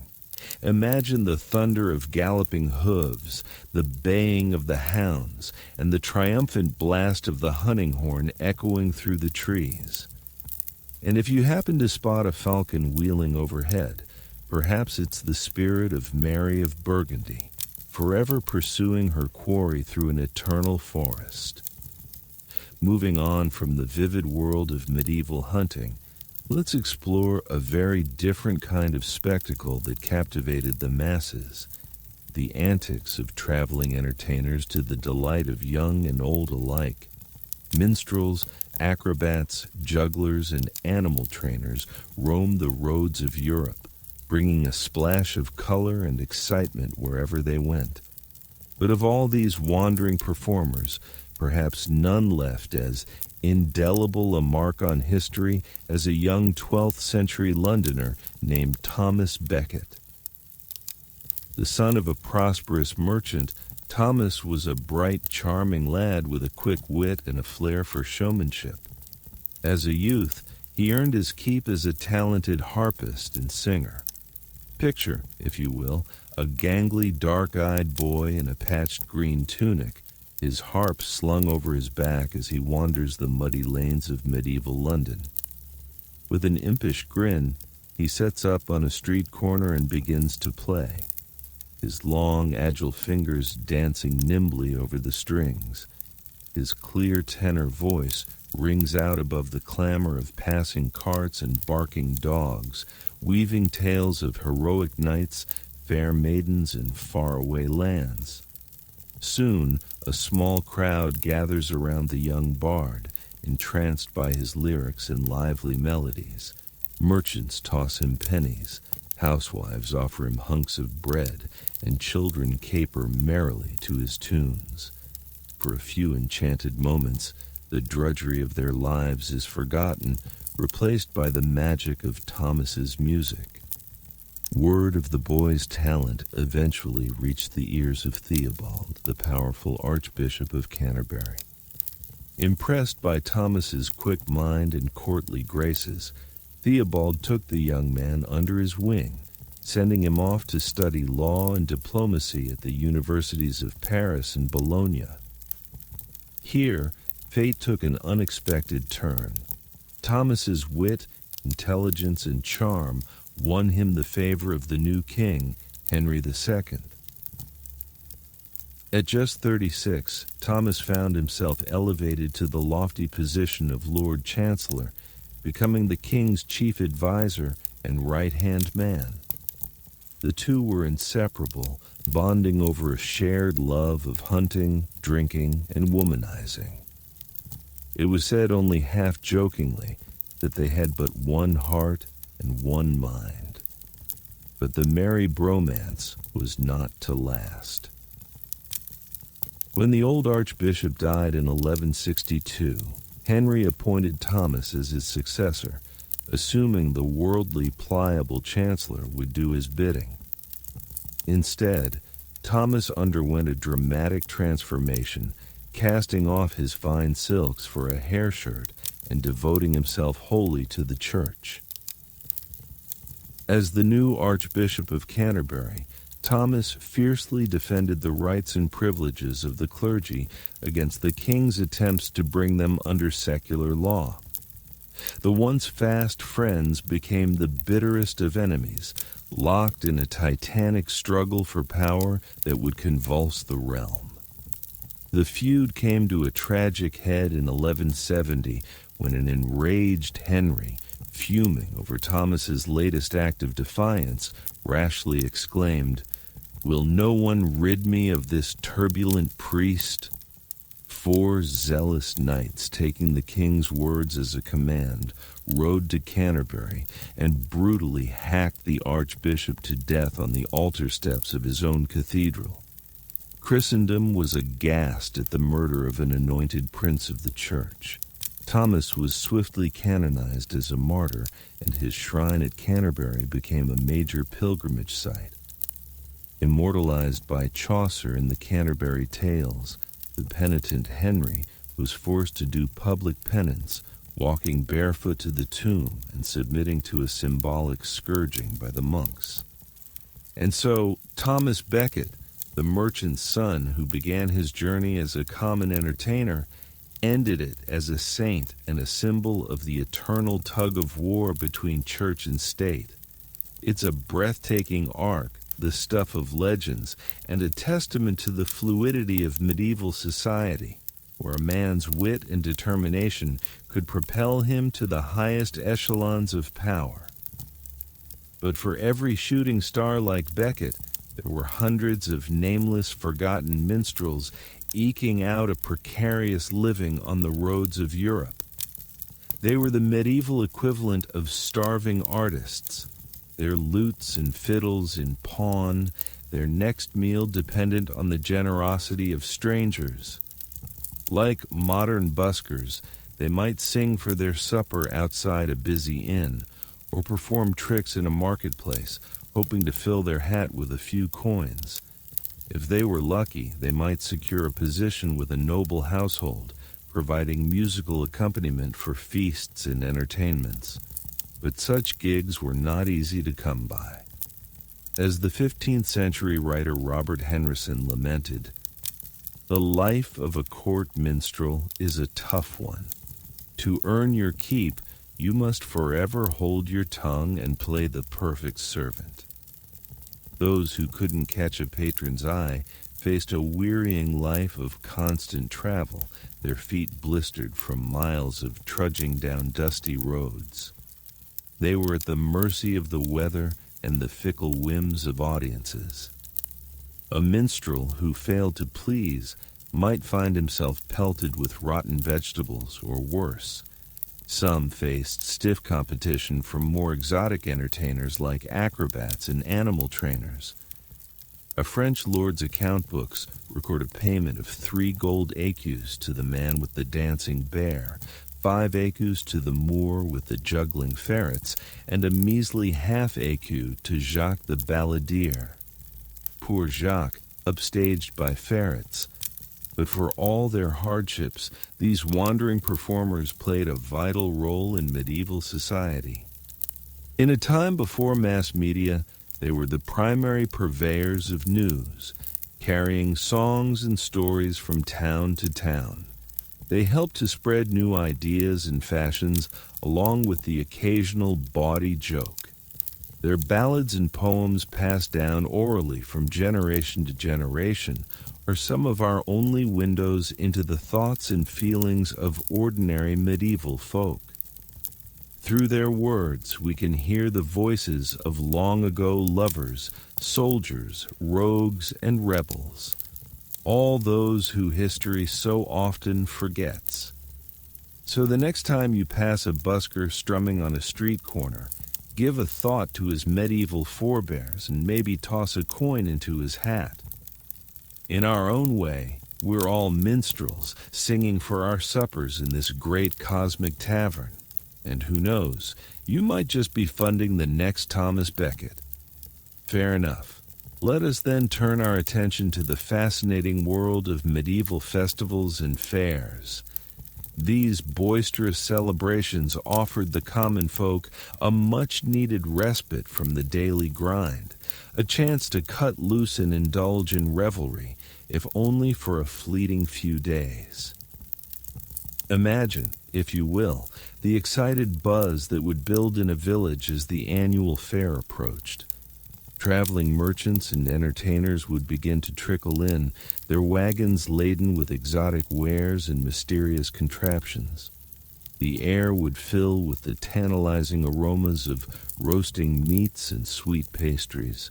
Brightly colored banners would be unfurled and makeshift stages assembled in the town square. For the villagers, the fair represented a thrilling break from the monotony of their hardscrabble existence. They could marvel at the strange beasts and human oddities in the menagerie, gasp at the death-defying acrobatics of troops like the Lords of Misrule, and be transfixed by the bawdy antics of mummers and minstrels.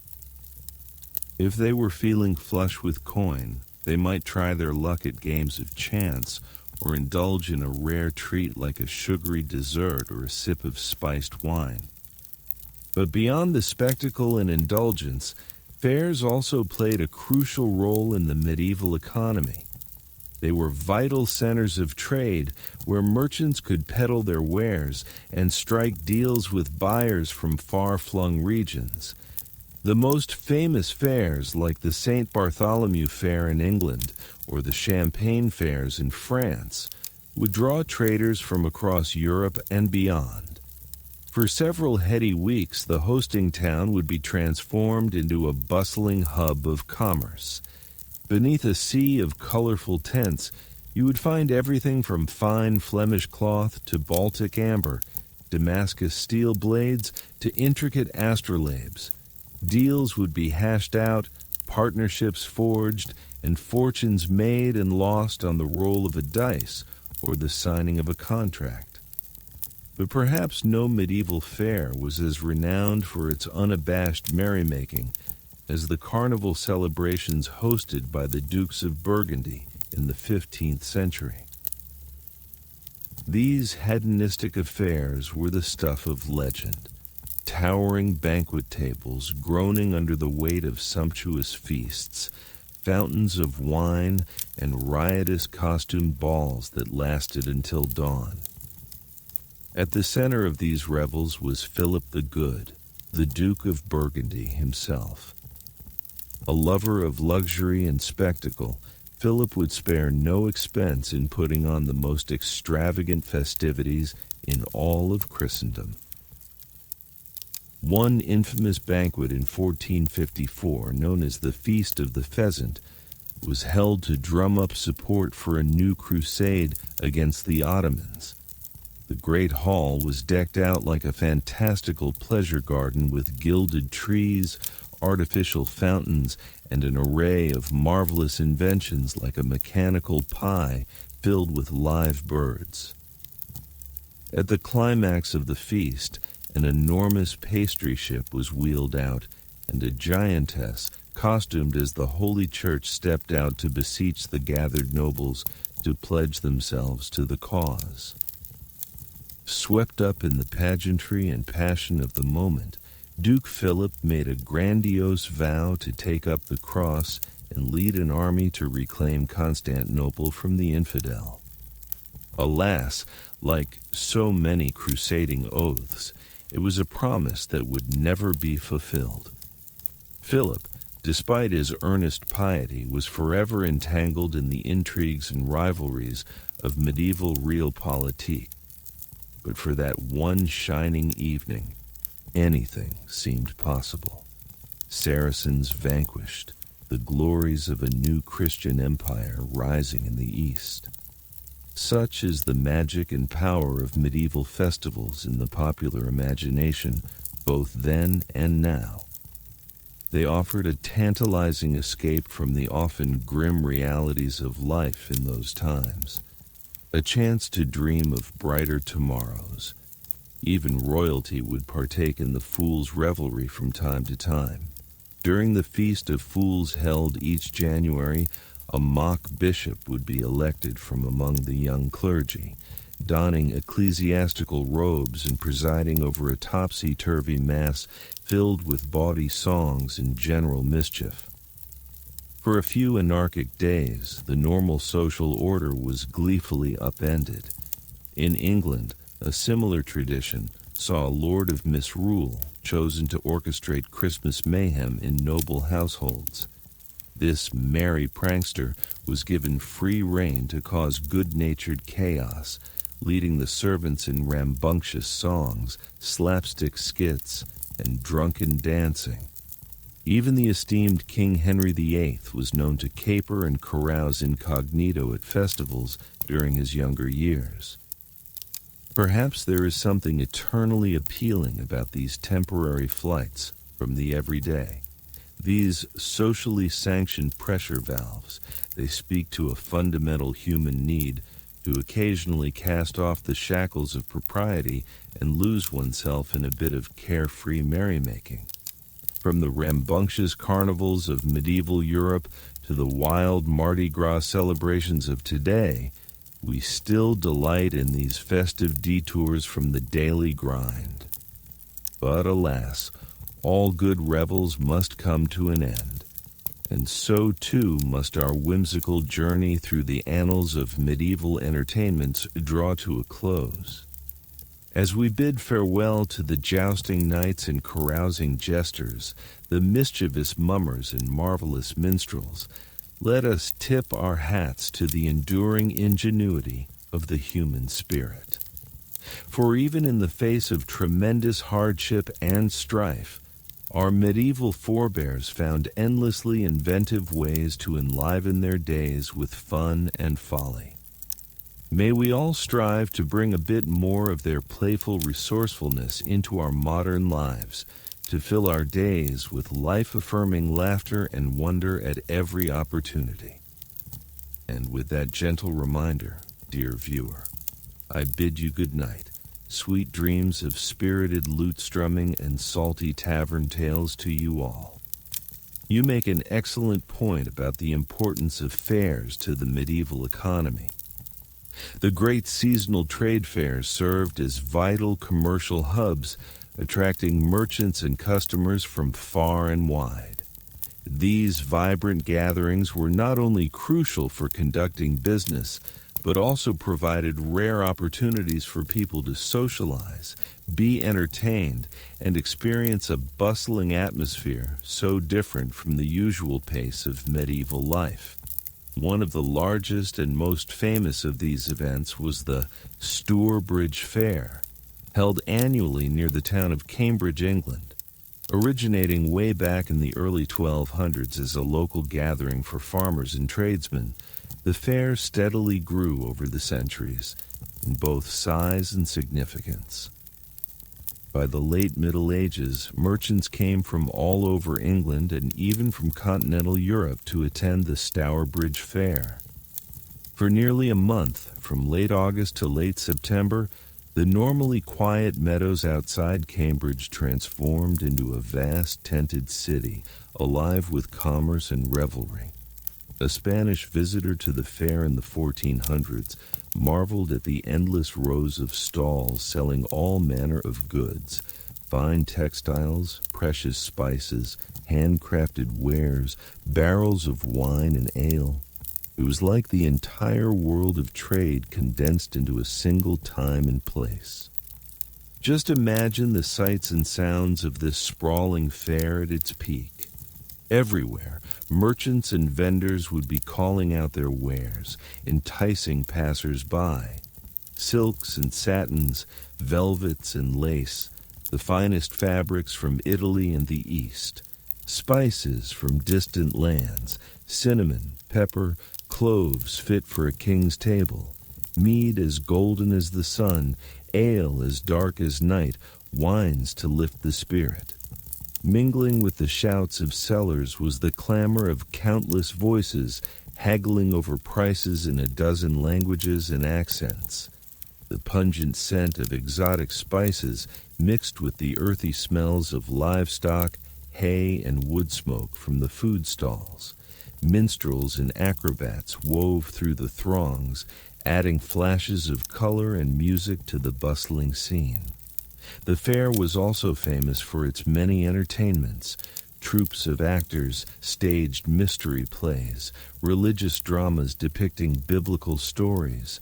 Puppeteers, jugglers, and acrobats performed to the delight of children and adults alike.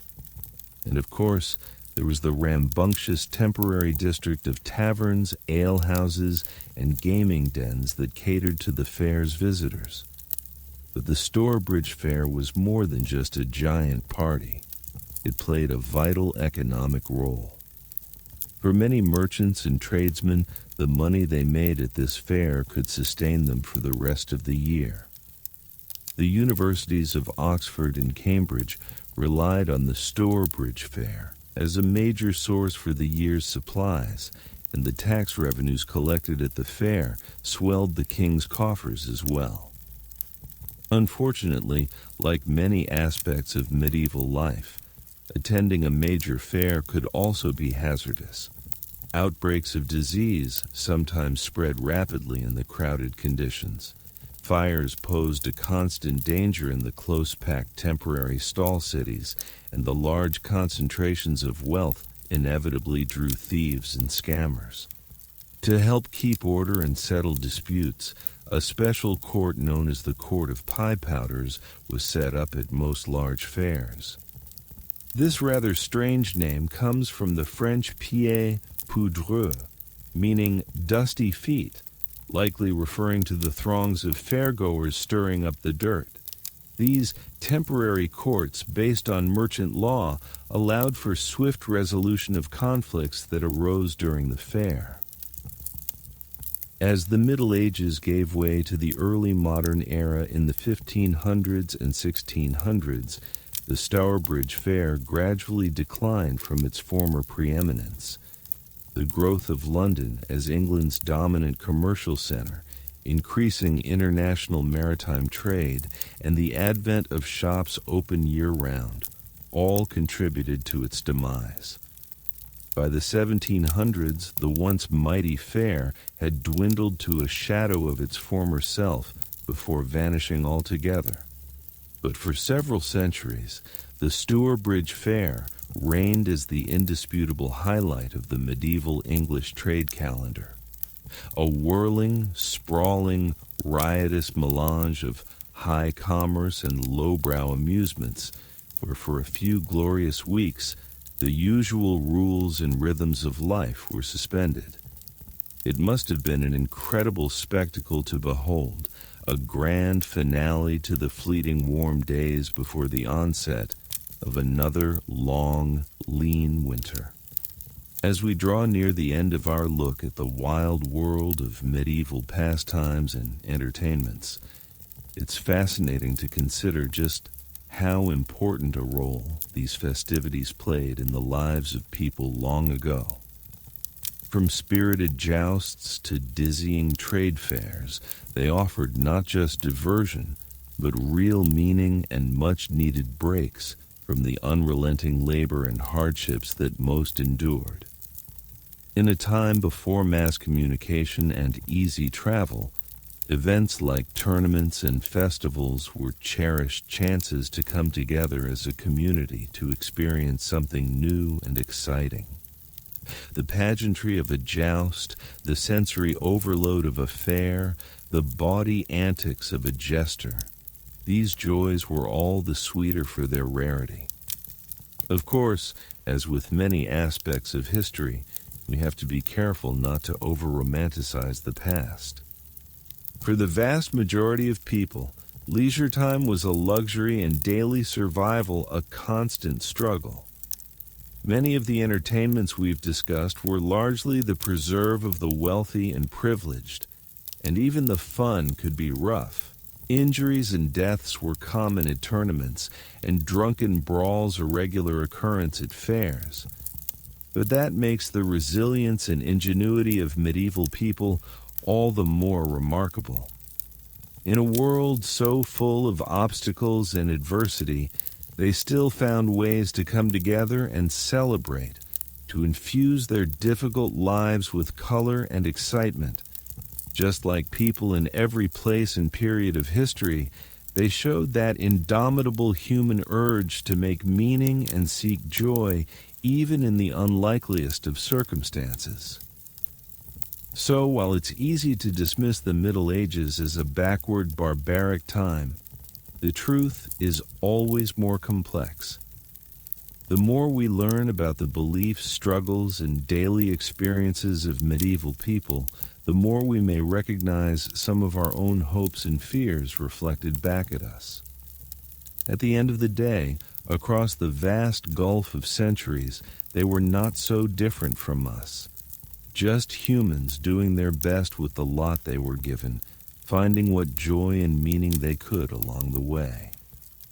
And if our modern world, with all its wonders and conveniences, should ever feel too frenetic or frayed, perhaps we could learn a thing or two from our medieval ancestors about the simple pleasures of a bawdy story well told, or a lively tune played on a humble lute under an open sky.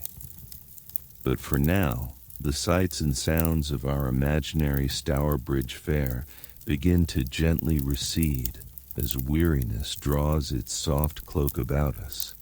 The bright banners and tents fade into twilight shadows, the shouts and laughter of the fairgoers muffled to a distant murmur. Rest now, weary time traveler, and may your dreams be filled with the vivid colors and merry melodies of a world long past, but never truly lost. Good night. The nobility also enjoyed lavish feasts and banquets, which were a chance to showcase their wealth, power, and sophisticated tastes. The great halls of castles and manors would be decked out with embroidered tapestries, gleaming candelabras, and long tables covered in white linen. The guests, dressed in their finest attire, would be seated according to their rank with the host and most important personages at the high table. The kitchens would be a hive of activity with dozens of cooks, scullions, and servers preparing a dizzying array of dishes. A typical feast might start with a first course of soups, stews, and savory tarts, followed by a main course of roasted meats like venison, wild boar, swan, and peacock, often presented in elaborate displays with their feathers reattached.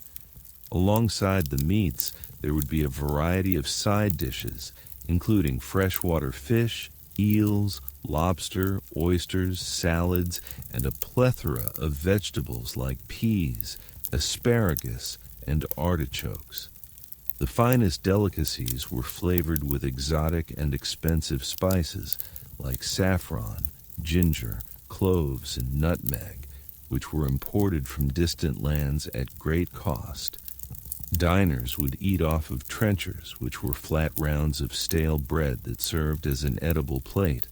They would use their personal knife to spear food from the common serving dishes and their fingers to convey it to their mouth.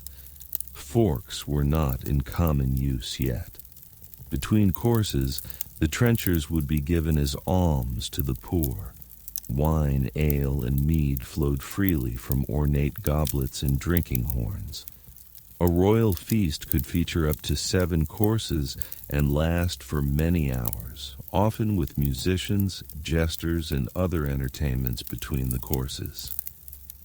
It was considered the height of refinement and courtesy for a lord to offer a particularly choice morsel of food to an honored guest with his own knife. One of the most lavish and legendary feasts of the medieval period was the Feast of the Pheasant, hosted by Philip the Good, Duke of Burgundy, in 1454. The occasion was Philip's declaration of his intent to go on a crusade against the Ottomans, who had recently captured Constantinople. The banquet featured a series of elaborate entremets or sculpted foods that served as table decorations and conveyed allegorical messages. There was a large pudding in the shape of a castle with the banners of the Ottoman Sultan, which Philip dramatically sliced into. There was a giant pie from which burst 28 musicians dressed as birds when it was cut open. The table also featured a statue of a naked woman crying tears of rosewater in supplication for the defense of Constantinople. Each course was served to the accompaniment of pageants, songs, and dramatic readings celebrating the chivalric valor of going on crusade. At the high point of the feast, a live pheasant was brought in, elaborately decorated with a gold collar and jewels. Philip and his fellow lords made solemn vows on the pheasant to fight the infidel. Ironically, despite all the pomp and ceremony, Philip never actually went on crusade as he was too preoccupied with enlarging his own territories. The Feast of the Pheasant exemplified the late medieval style of courtly opulence and pageantry. Such occasions were designed to dazzle the senses and showcase the wealth and power of the nobility. They were also highly symbolic, with each decorative element and figure conveying a story or moral lesson. The birds bursting out of pies represented the souls being freed from the torments of purgatory. The woman weeping rosewater tears embodied the anguish of Christians suffering under Ottoman rule. Despite their extravagance, medieval banquets could also be quite unhygienic affairs by modern standards. The rush floors of the great halls were often littered with bones, spilled food and drink, and even dog droppings from the lord's hunting hounds lounging under the tables. The elaborate displays of dressed-up animals like peacocks with all their plumage would be left out for hours, becoming a breeding ground for bacteria. And the communal washing of hands in shared basins of water before and after the meal did little to prevent the spread of disease. Amidst all the excess and grandeur of noble feasts, one quiet revolutionary was laying the foundations of modern French cuisine. Guillaume Tirel, better known as Taillevent, served as master chef to no less than 3 French kings, Philip Thickson, Charles the Vab, and Charles the Cohenoux between 1326 to 1395. Taillevent's reputation was such that he was placed in charge of organizing the coronation feast of Charles V in 1364, which featured a staggering array of 66 dishes divided into 3 courses. Taillevent is most famous for writing one of the earliest medieval cookbooks called Le Viandier, which contained 230 recipes ranging from simple dishes like omelets and vegetable soups to complex preparations of venison, boar, and other game meats. Taillevent emphasized the importance of fresh ingredients, careful seasoning, and attractive presentation. He also began to codify the elaborate rituals and protocols of formal dining, such as the progression of courses, the pairing of dishes with sauces, and the art of carving meats. Some of Taillevent's recipes seem strange and unappealing to modern tastes, such as the garbage, which was a stew made from the entrails and offal of various animals. Another dish was mominy, which was a sweet and savory porridge of wheat, almonds, rice, cinnamon, saffron, and sugar, often dyed a vivid green color with parsley juice. The most infamous was cockentrice, a Frankenstein-esque creation made by stitching together the upper half of a capon with the bottom half of a piglet and coating it in egg yolk and saffron before roasting. However, many of Taillevent's other recipes and techniques were well ahead of their time and laid the groundwork for the development of haute cuisine. He was one of the first chefs to recommend using butter and heavy cream to enrich and thicken sauces. He developed a precursor to the roux, the foundational mixture of butter and flour used to make sauces like béchamel and velouté. Taillevent's blancmange, an almond-flavored chicken stew thickened with rice flour, anticipated the more refined blancmanges of the 17th and 18th centuries, made with milk and sugar. He pioneered new pâtés, terrines, and the use of the pastry crust as a decorative container for savory fillings like meat and cheese. In a sense, Taillevent was one of the world's first celebrity chefs, renowned for his artistry and skill, and setting the standard for generations of cooks to come after him. Even outside of royal courts and noble manors, the rising middle class of medieval towns and cities enjoyed good food and conviviality at taverns and inns. A typical tavern meal might include a savory pottage or stew, bread, pickled vegetables, and simple roasted meats or fish, all washed down with plenty of ale or cider. Taverns were also social hubs where people would gather to exchange news, sing songs, and play various games. Dice games were especially popular, including early versions of craps and hazard. Other common games included nine men's Morris, fox, and geese, tables, an early form of backgammon, and chess. Chess was considered the most intellectually challenging and prestigious of the medieval games, the so-called Game of Kings. It was a favorite pastime of nobles, scholars, and clergy who would often engage in matches for high-stakes wagers. The Lewis chessmen are perhaps the most famous surviving medieval chess pieces discovered on the Isle of Lewis off the coast of Scotland in 1831. The hoard contained 93 game pieces in total, including kings, queens, bishops, knights, and pawns, intricately carved from walrus ivory and whale's teeth in the elaborate Romanesque style of the 12th century. Most of the pieces are housed in the British Museum, with a few held at the National Museum of Scotland.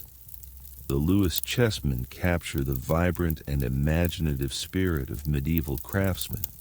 The kings sit slouched on their thrones, wearing dour expressions and holding their swords across their laps. The knights are mounted on small ponies, their eyes bulging with fierce concentration. The rooks, or warders, are depicted as wild-eyed berserker warriors biting the tops of their shields in battle frenzy. Scholars believe the chessmen were likely crafted in Trondheim, Norway, between 1150 to 1200 AD.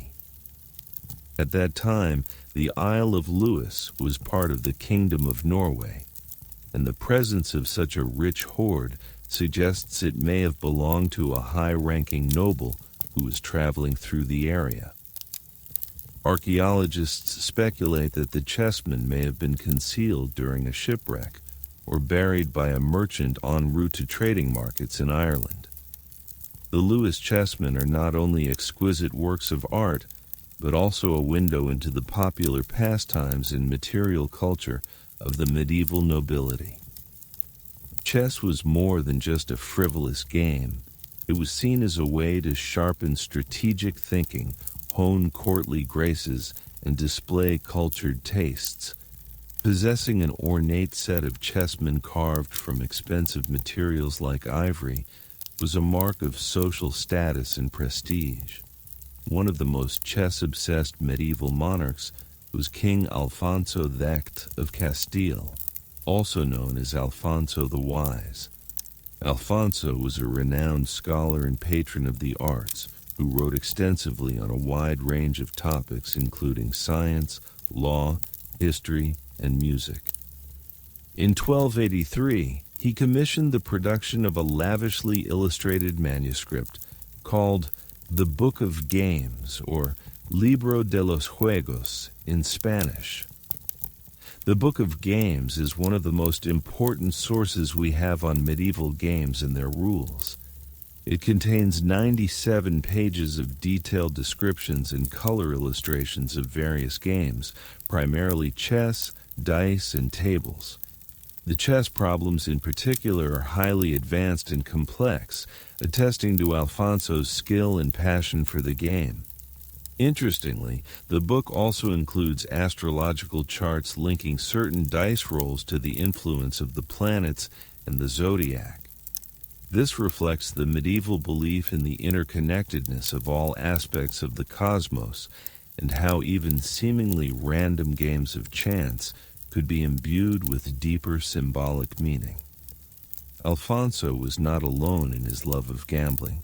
Many medieval nobles were notorious for their high-stakes wagers on games of dice, cards, and chess. In 1254, King Louis IX of France had to ban gambling on the Crusades because too many of his soldiers were losing their money in arms.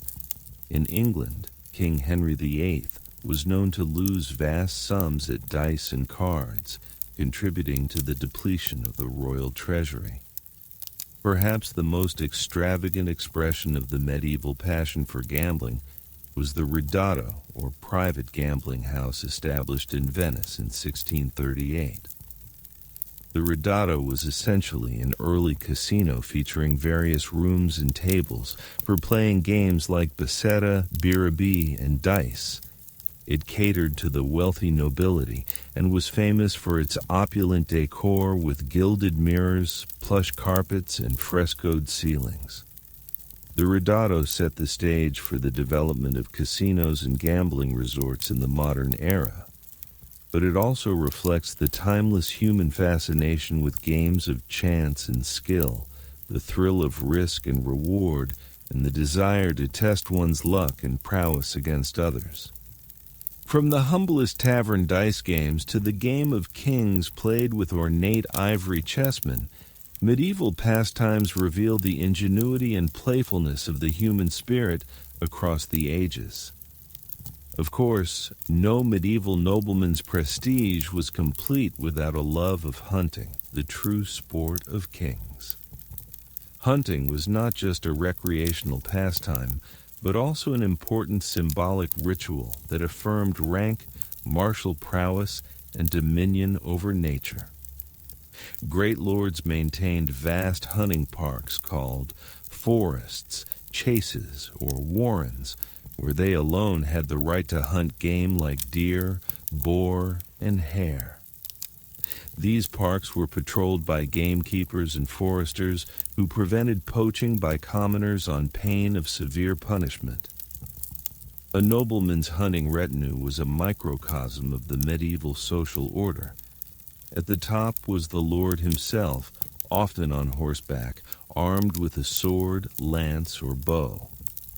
Then came his huntsmen, prickers, and yeomen, each with their specialized roles and distinctive livery. The huntsmen, also called burners, handled the hounds, the big powerful raches and allants used to chase and bring down the quarry. Prickers were mounted hunters who rode ahead to flush out game with horns and cries of "High Talbot, High a Beaumont." Lower in status were the unmounted yeomen armed with boar spears and quarterstaffs, and the beaters who drove prey out of the underbrush with staves and rattles. At the bottom were the humble trencher hounds who served as food tasters and disposers of offal and carrion. Strict codes and rituals governed every noble hunt.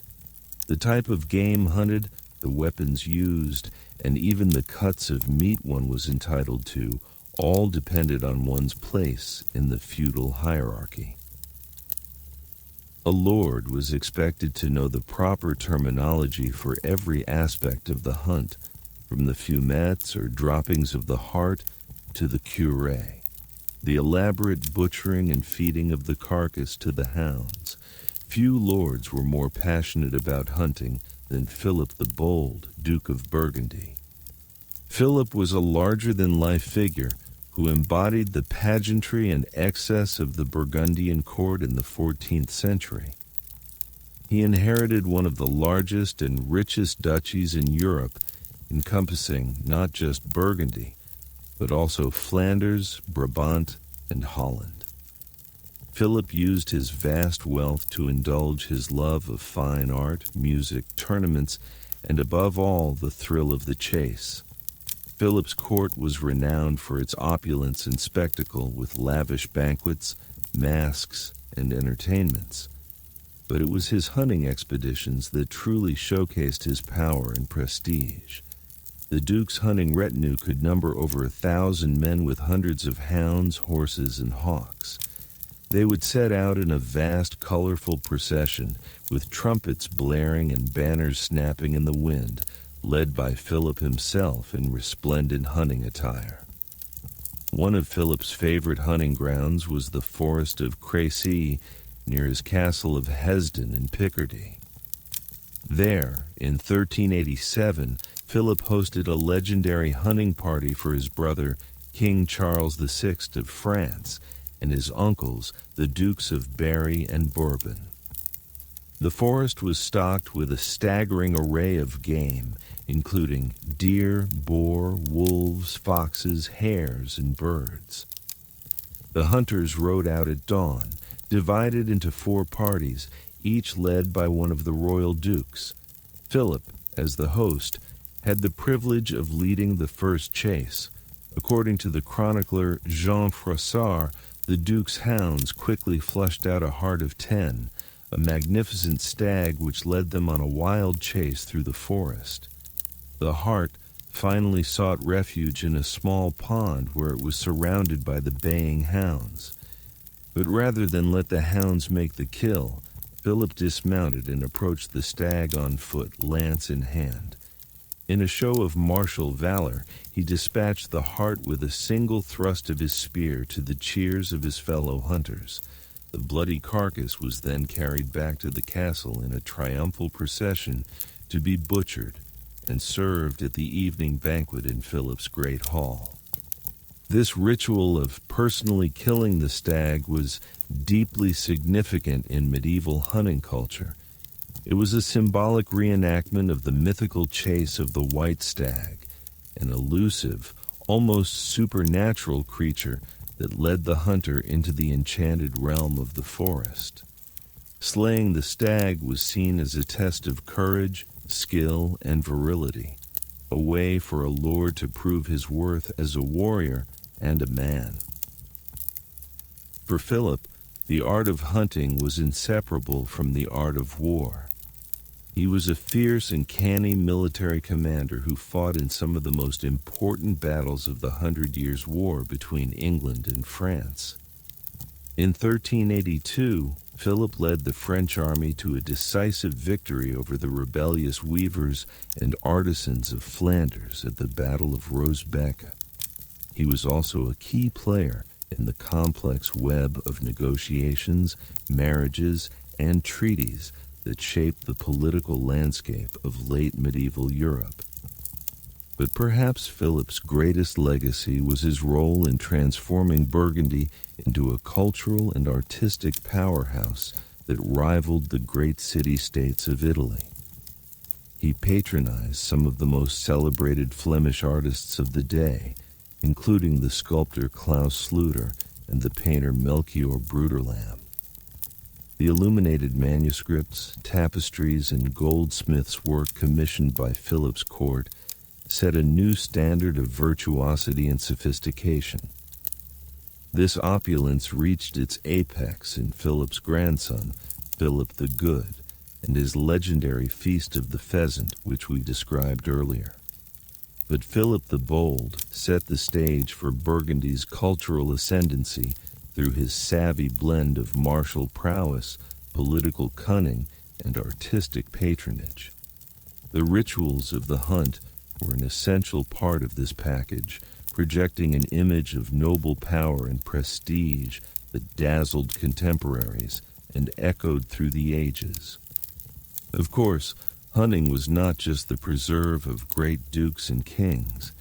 Let's continue our foray into the wild world of medieval leisure and pleasure.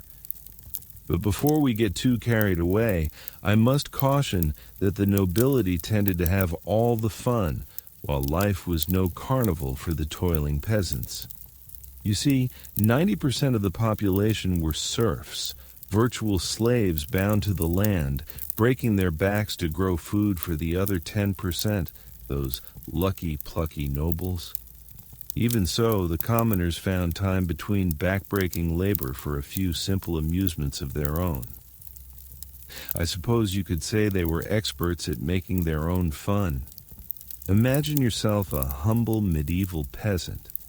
If you weren't busy tilling the fields, slopping the hogs, or darning your only ragged tunic, you might steal a few precious moments to play Nine Men's Morris, a deceptively simple yet absorbing board game played with pebbles and sticks. No fancy-dancy PlayStation 5 required, just a slab of wood and a pocket full of rocks. Chess was another favorite, and archaeological evidence shows it crossed all social classes. From haughty lords to lowly serfs, everyone loved a good game of chess. But the most magnificent chess set of the Middle Ages has to be the Lewis chessman. Discovered by a farmer on the remote Isle of Lewis off the coast of Scotland in 1831. Carved from walrus ivory and whale teeth in the 12th century, these expressive little kings, queens, bishops, and knights are a marvel to behold. Just who owned this exquisite set remains a tantalizing mystery lost to time. Some speculate a merchant was carrying them to a lucrative sale when his ship foundered near Lewis. Imagine the look on his face as his precious cargo plummeted to the bottom of the sea. But they were not doomed to a watery grave forever. Only about 700 years or so before being miraculously resurrected. But I digress. So back to our poor beleaguered peasants. They couldn't afford walrus-tusked chessmen, but that didn't stop them from having a jolly good time rolling the dice. In fact, gambling was a favorite pastime of all classes. So much so that one irate 13th century preacher railed against the damnable art of dice play, fearing it would corrupt the youth into sloth and depravity. But no matter how the preacher prattled on, dicing was devilishly popular. Chaucer's Canterbury Tales are chock full of gambling references. Those merry pilgrims just couldn't wait to get to the next inn to try their luck at hazard or put their pennies on a pair of sixes. Even kings and bishops would lay a wager or two on the toss of the knucklebones, the forerunner of dice made from actual animal knuckles. But gambling wasn't just a harmless hobby. It could be downright dangerous in the Middle Ages. In 1190, the King of France and the King of England got into a row over a particularly heated dice game and nearly came to blows. Talk about royal temper tantrums. One can only imagine the poor quaking page who had to break up that spat. But it seems the French never learned their lesson. A few centuries later, King Henry IV of France once lost an entire district of Paris in a single roll of the dice. Now that's what I call high-stakes gambling. Indeed, such wagers could have far-reaching consequences. According to medieval chroniclers, the region of Mortagne in Normandy got its name from a very unlucky throw of the dice. The story goes that William of Normandy lost the county to his brother Robert during a game and exclaimed in French, "Mautaine," meaning badly held. Whether a tall tale or true story, it certainly proves that when it came to dicing, the stakes didn't get much higher than a chunk of the duchy. But for those wishing to avoid flashing daggers over the hazard table, a friendly game of tables was just the ticket. An ancestor of our modern backgammon, this ancient game was hugely popular across medieval Europe from London to Constantinople. The Book of Games, commissioned by King Alfonso VI of Castile, depicts bejeweled nobles and turbaned Moors, hunched in studious concentration over their boards. One can almost hear the satisfying rattle of the dice and click-clack of the pieces. Curiously, many surviving sets have a lopsided number of counters, perhaps to give a skilled player a winning edge over a well-heeled but half-witted opponent. But you may be wondering, with all this talk of gambling, where did medieval folk go to get their game on? Why, the local tavern, of course. These dingy, smoky dens served up hearty helpings of ale, gossip, and gaming galore. Forget the jousts and tournaments. This is where the real action happened. Imagine a cramped, dimly lit room packed with boisterous patrons. A virtual rogues gallery of cut purses, sailors, apprentices, and wayward clerics, their faces flickering in the light of guttering tallow candles. In one corner, a grizzled man-at-arms rolls his remaining dice with a trembling hand, the last of his wages riding on this final toss. In another, a group of rascally students cluster over a game of fox and geese, their whoops of triumph and howls of despair punctuating the merry din. The harried tavern keeper scurries to and fro with foaming flagons of ale, pausing only to cuff the ears of a stable boy filching hazelnuts from a bowl. Yes, it's a far cry from the glittering castle banquet hall, but you can't beat it for a good night out. But man cannot subsist on dice alone, so all this gaming would work up a mighty hunger and powerful thirst. No worries, though, for the average tavern offered a lip-smacking array of hearty fare to keep those gamblers going. A typical spread might include crusty manchet bread, zesty cheese, and perhaps a leek pottage, all washed down with quarts of strong brown ale. And if you were feeling particularly flush, you might splash out on a roasted capon or savory meat pie. Just be sure to keep one eye on your trencher and the other on your purse, lest some light-fingered rogue make off with your supper or your steaks. But I fear I may have painted too sordid a picture of the medieval tavern. To be sure, many were upstanding establishments frequented by honest working folk just looking to unwind after a hard day's toil. Why, even the most respectable craftsmen would gather to hoist a pint, swap tales, and yes, enjoy a friendly game or three.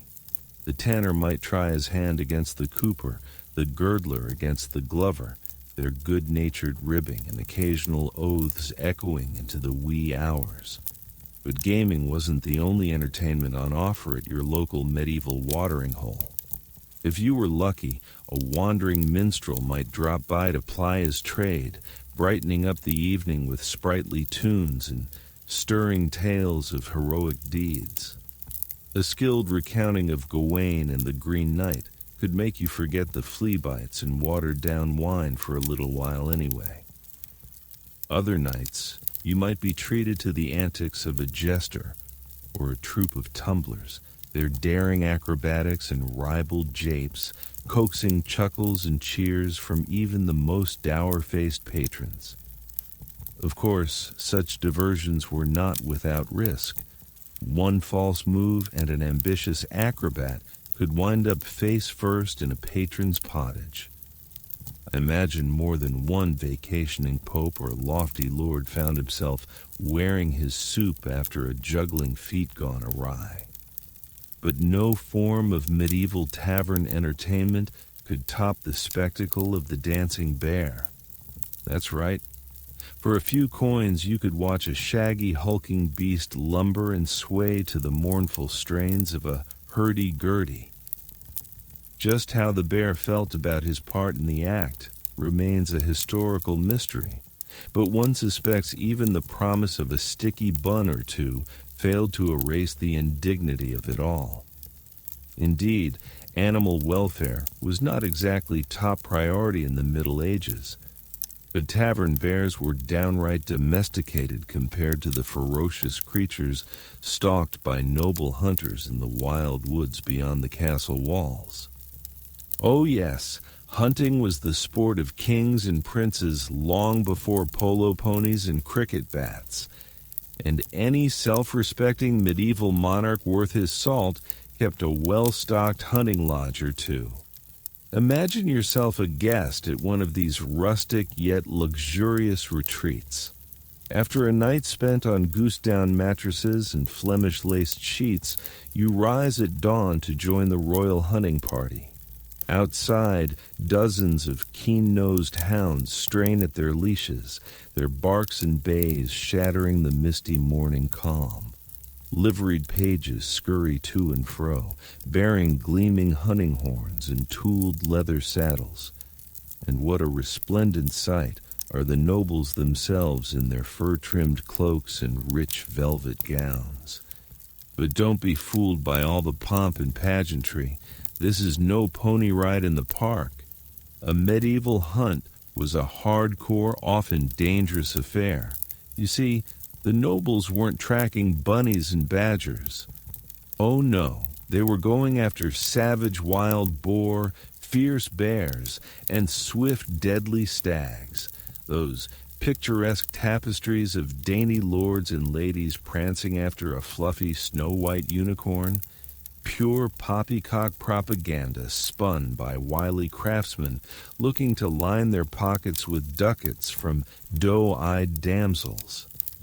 No. If you really wanted to impress your noble buddies, you set your sights on big game. The bigger and meaner, the better. Why, even kings and popes got in on the action. In 1461, King Louis XI of France threw down the gauntlet to the Duke of Burgundy, challenging his rival to a boar-laying contest. Now, that's what I call a royal rumble. Eat your heart out WrestleMania. But it wasn't just two-legged prey that medieval hunters had to watch out for. Many an overconfident young noble found himself gored by a raging boar or mauled by a grumpy bear. In 1477, the Duchess Mary of Burgundy, flushed with the thrill of the chase, took a nasty tumble from her horse and broke her back. She died 2 short days later at the tender age of 25. I suppose you could say curiosity killed the Duchess. Now, I bet you're thinking hunting was just another macho pastime for manly, meat-loving men. Well, think again. Some of the most celebrated hunters of the Middle Ages were women. Take Queen Elizabeth of York, for example. This 15th century huntress was renowned for her skill with a crossbow and could shoot a stag through the eye at 200 paces. Now, that's what I call a dead eye. But no medieval huntress could top the exploits of Margaret of Anjou, the fearsome 15th century Queen of England. This indomitable lady was an avid hunter and formidable warrior, personally leading her troops into battle during the Wars of the Roses. It was said she could track a hart through a moonless night and once took down a charging boar with a single thrust of her spear. Forget Queen of Hearts, this was the Queen of Hunting. Of course, not everyone had the stomach for such blood-pumping exploits. For those who preferred their thrills without the spills, there was always the muse. No, I'm not talking about the sound a kitten makes, but rather the medieval version of a falconry center. Here, noble lords and ladies could experience the rush of the hunt from the comfort of a shady garden or castle terrace. Imagine whiling away a lazy afternoon, watching your favorite goshawk or peregrine falcon wheel and soar through the cloudless sky, then plummet like a thunderbolt upon some hapless hare or quail. Falconry was the Ferrari of the Middle Ages, flashy, expensive, and oh so thrilling. But like a high-performance sports car, a falconry bird required constant care and attention. A large royal mews might employ dozens of falconers, each tasked with training and tending to a particular bird. It was a delicate art requiring patience, skill, and nerves of steel. After all, one false move, and you could find yourself at the business end of a razor-sharp beak or set of talons. But for those who could afford it, falconry was the ultimate status symbol. Why, a prized gerfalcon from Greenland or Iceland could set you back the equivalent of a small castle. But it was money well spent. For a noble with a falcon perched on his fist was sure to turn heads at court. Why, even Shakespeare name-dropped the sport in his plays. A sure sign it was the talk of the town. But as with so many medieval pastimes, falconry was not without its risks. In 1500, King Louis XV of France was out hawking with his courtiers when his prized bird was attacked by a pair of eagles. In the ensuing aerial dogfight, the king was accidentally struck by a stray talon and blinded in one eye. Now, that's what I call a royal hunting accident, but I fear I may have given you the impression that medieval falconry was all pomp and pageantry. In truth, it served a vital role in putting food on the royal table. You see, falcons were the guided missiles of the Middle Ages, capable of taking down fast-flying game birds like ducks and partridges that were difficult to catch with traditional hunting methods. Why, a skilled falcon could snatch a plump goose right out of the sky. A welcome addition to any medieval feast. Ah, but we mustn't forget the real stars of the show, the birds themselves. From the majestic gerfalcon to the nimble merlin, these feathered hunters were the pride and joy of any medieval muse. But perhaps none was more prized than the peregrine falcon, a sleek, swift predator that could reach speeds of over 200 feet in a high-speed dive known as a stoop.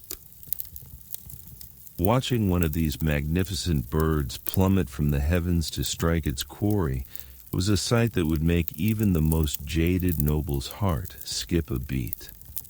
But as much as the nobles loved their falcons, they weren't above a little friendly competition. Falconry contests were a popular pastime, with nobles vying to see whose bird could take the most game or perform the most dazzling aerial maneuvers. Why? In 1390, King Richard II of England organized a grand falconry tournament to celebrate his marriage to Anne of Bohemia. Lords and ladies from across the realm flocked to the event, each hoping to win the coveted prize, a solid gold falcon hood encrusted with precious gems. But while falconry was a sport fit for a king, it wasn't the only winged wonder to capture the medieval imagination. No, for some, nothing could beat the majestic sight of a mighty swan gliding across a glassy moat. but don't let their serene beauty fool you. In the Middle Ages, swans were serious business. You see, all swans were property of the crown, and woe betide any peasant caught poaching one for their pot. Why? In 1482, a hapless farmer was hanged for killing a swan that had been eating his crops. I suppose you could say it was a case of duck, duck, goose, a swan, but not all medieval bird lovers were so bloodthirsty. In fact, some preferred to keep their feathered friends closer to home. Songbirds like nightingales, linnets, and goldfinches were popular pets among the nobility, prized for their sweet voices and colorful plumage. Why, even nuns and monks got in on the action, keeping finches and canaries to brighten up their cloisters with a little bird song. But perhaps the most famous medieval bird lover of all was Saint Francis of Assisi. This gentle Italian friar was renowned for his love of all God's creatures, great and small. Legend has it that he once preached a sermon to a flock of attentive birds, exhorting them to praise their Creator with their songs. Now, that's what I call a bird-brained idea. But I digress. You're probably wondering what all this talk of hawks and swans has to do with medieval entertainment. Well, you see, falconry and bird keeping were just two of the many ways that medieval folk found beauty and wonder in the natural world. In a time before zoos and wildlife documentaries, the creatures of forest and field held a special fascination for people of all classes. Why, even the humble hedgehog had its moment in the medieval sun. Yes, you heard me right. The hedgehog. In the Middle Ages, these spiky little insectivores were believed to have all sorts of magical powers. Some folk kept them as pets, believing they could ward off evil spirits and cure everything from baldness to bubonic plague. Others used their quills to make charms and amulets, or even ground them up into potions and powders. But perhaps the most bizarre hedgehog-related pastime was the sport of urchin rolling. Competitors would roll a live hedgehog down a hill and place bets on how far it would go before unrolling itself. Now that's what I call a prickly situation. I can only imagine the hedgehog's relief when it finally came to a stop, quills quivering with indignation. But lest you think the Middle Ages were all fun and games, let us not forget the grim realities of life. Through games of chance and skill, medieval people of all walks of life found ways to test their luck and stave off boredom. From the lowliest taverns to the halls of grand castles, the clatter of dice and chess pieces provided a lively soundtrack to medieval life. Perhaps the most famous gaming relics to survive from the Middle Ages are the Lewis chessmen. This intricately carved set of walrus ivory chess pieces was discovered on the Isle of Lewis off the coast of Scotland in 1831. 93 pieces from 4 distinct sets were found, although who they belonged to remains a captivating mystery lost to time.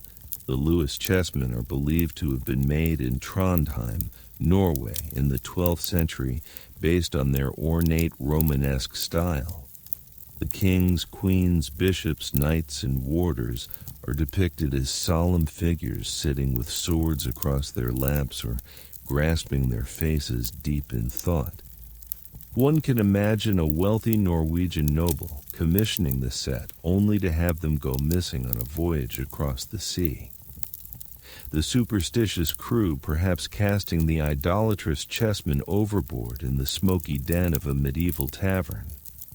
Chess was just one of many games of strategy that mingled with rambunctious dice games and rounds of backgammon or tables. Archaeologists have uncovered boards scratched into the tops of barrels and benches, a sign of just how ubiquitous such pastimes were. The medieval version of nine men's morris played with pegs or stones on a board or dirt grid was so popular that countless boards survive scratched into cloister seats and even the porches of cathedrals. But for sheer variety, few could match the gaming habits of King Alfonso X of Castile. The learned king, also known as Alfonso the Wise, commissioned an impressive tome called the Libro de los Juegos, or Book of Games, in 1283. The book depicts the rules of chess, dice, and tables, accompanied by lavish illustrations of players engaged in the games. One memorable anecdote tells of a tense chess game between King Henry I of England and Louis VI of France in 1119. The two monarchs sat hunched over the board, each determined to outmaneuver the other. But when Louis triumphed, Henry, in a fit of kingly rage, flung the chessboard at Louis's head, drawing blood. A century later, chess again sparked an international incident when Richard the Lionheart and Philip Augustus of France got into a scuffle over a wager on a game. Clearly, medieval notions of being a good sport had their limits. For those craving the atmosphere of a casino, one needed only to visit medieval Venice. It was there that the Gluck house or ridotto first emerged in the 13th century. These little houses of luck were early gambling halls where dice games and card games were played for high stakes.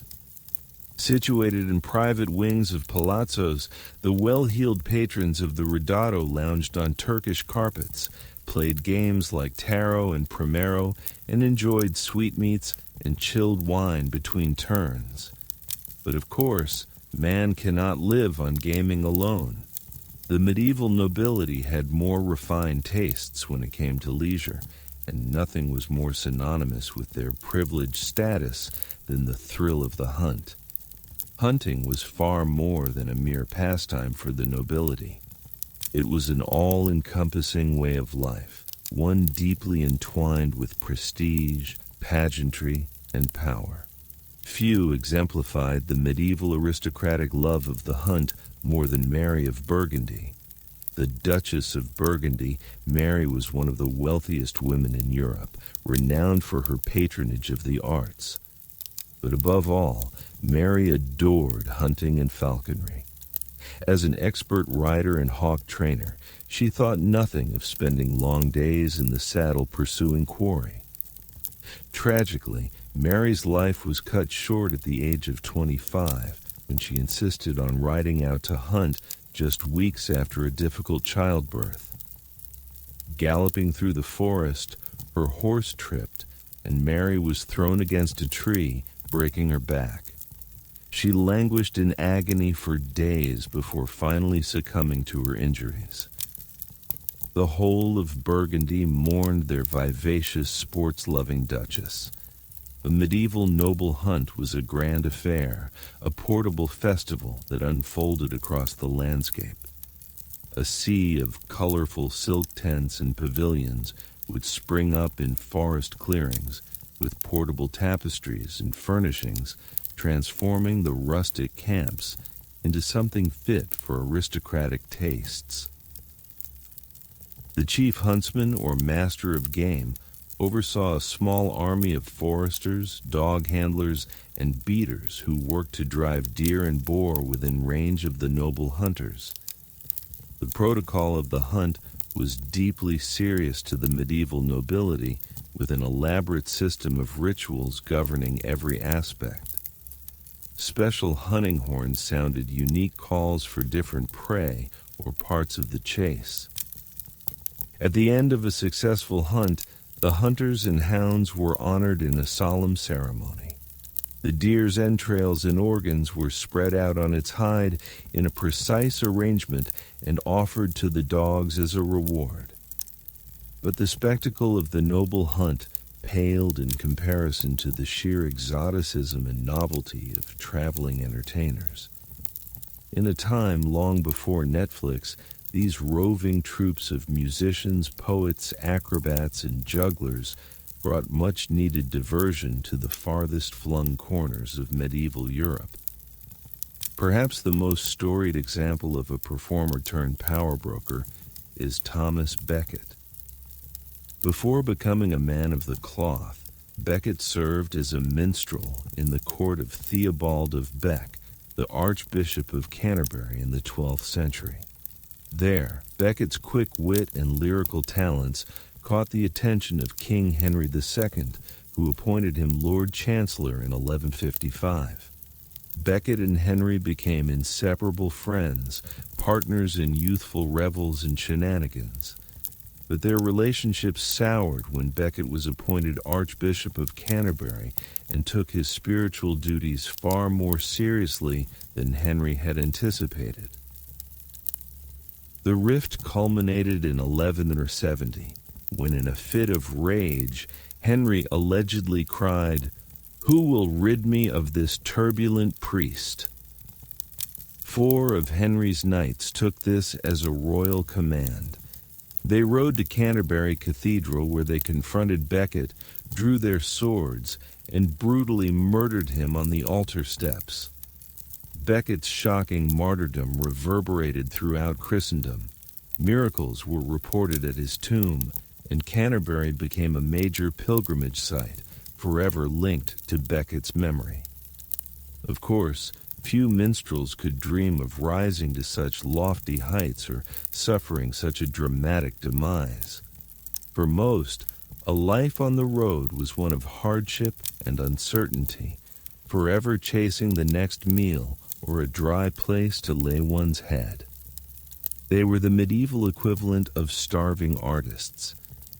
A group of 12th century French troubadours found their meal ticket by carrying the new art form of courtly love poetry from castle to castle, singing fervent odes comparing their noble patronesses to goddesses. Poets like Chrétien de Troyes gained fame and royal favor. It was de Troyes who composed the first tales of Lancelot, Percival, and the Holy Grail that would capture imaginations for centuries to come. But perhaps no medieval entertainer was so synonymous with providing a good time as the humble court jester. Forever clad in motley, these impudent funnymen cartwheeled across castle halls and banquet tables, regaling lords and ladies with ribald jokes, clever puns, and acrobatic feats. A famous jester named Roland Lepetit was known for his ability to jump up onto his liege's table, steal a quick swig of wine, and backflip off without disturbing a single dish. Such antics provided a welcome steam valve, allowing sly criticism of the social order under the guise of foolery. In a world where a stray word could mean a trip to the gallows, the jester's role as a sanctioned speaker of truth to power was vital. But a few special times a year, the social order itself turned upside down. Medieval people eagerly looked forward to festival days as a respite from ceaseless toil, and no celebration threw open the doors to misrule and mayhem quite like Carnival.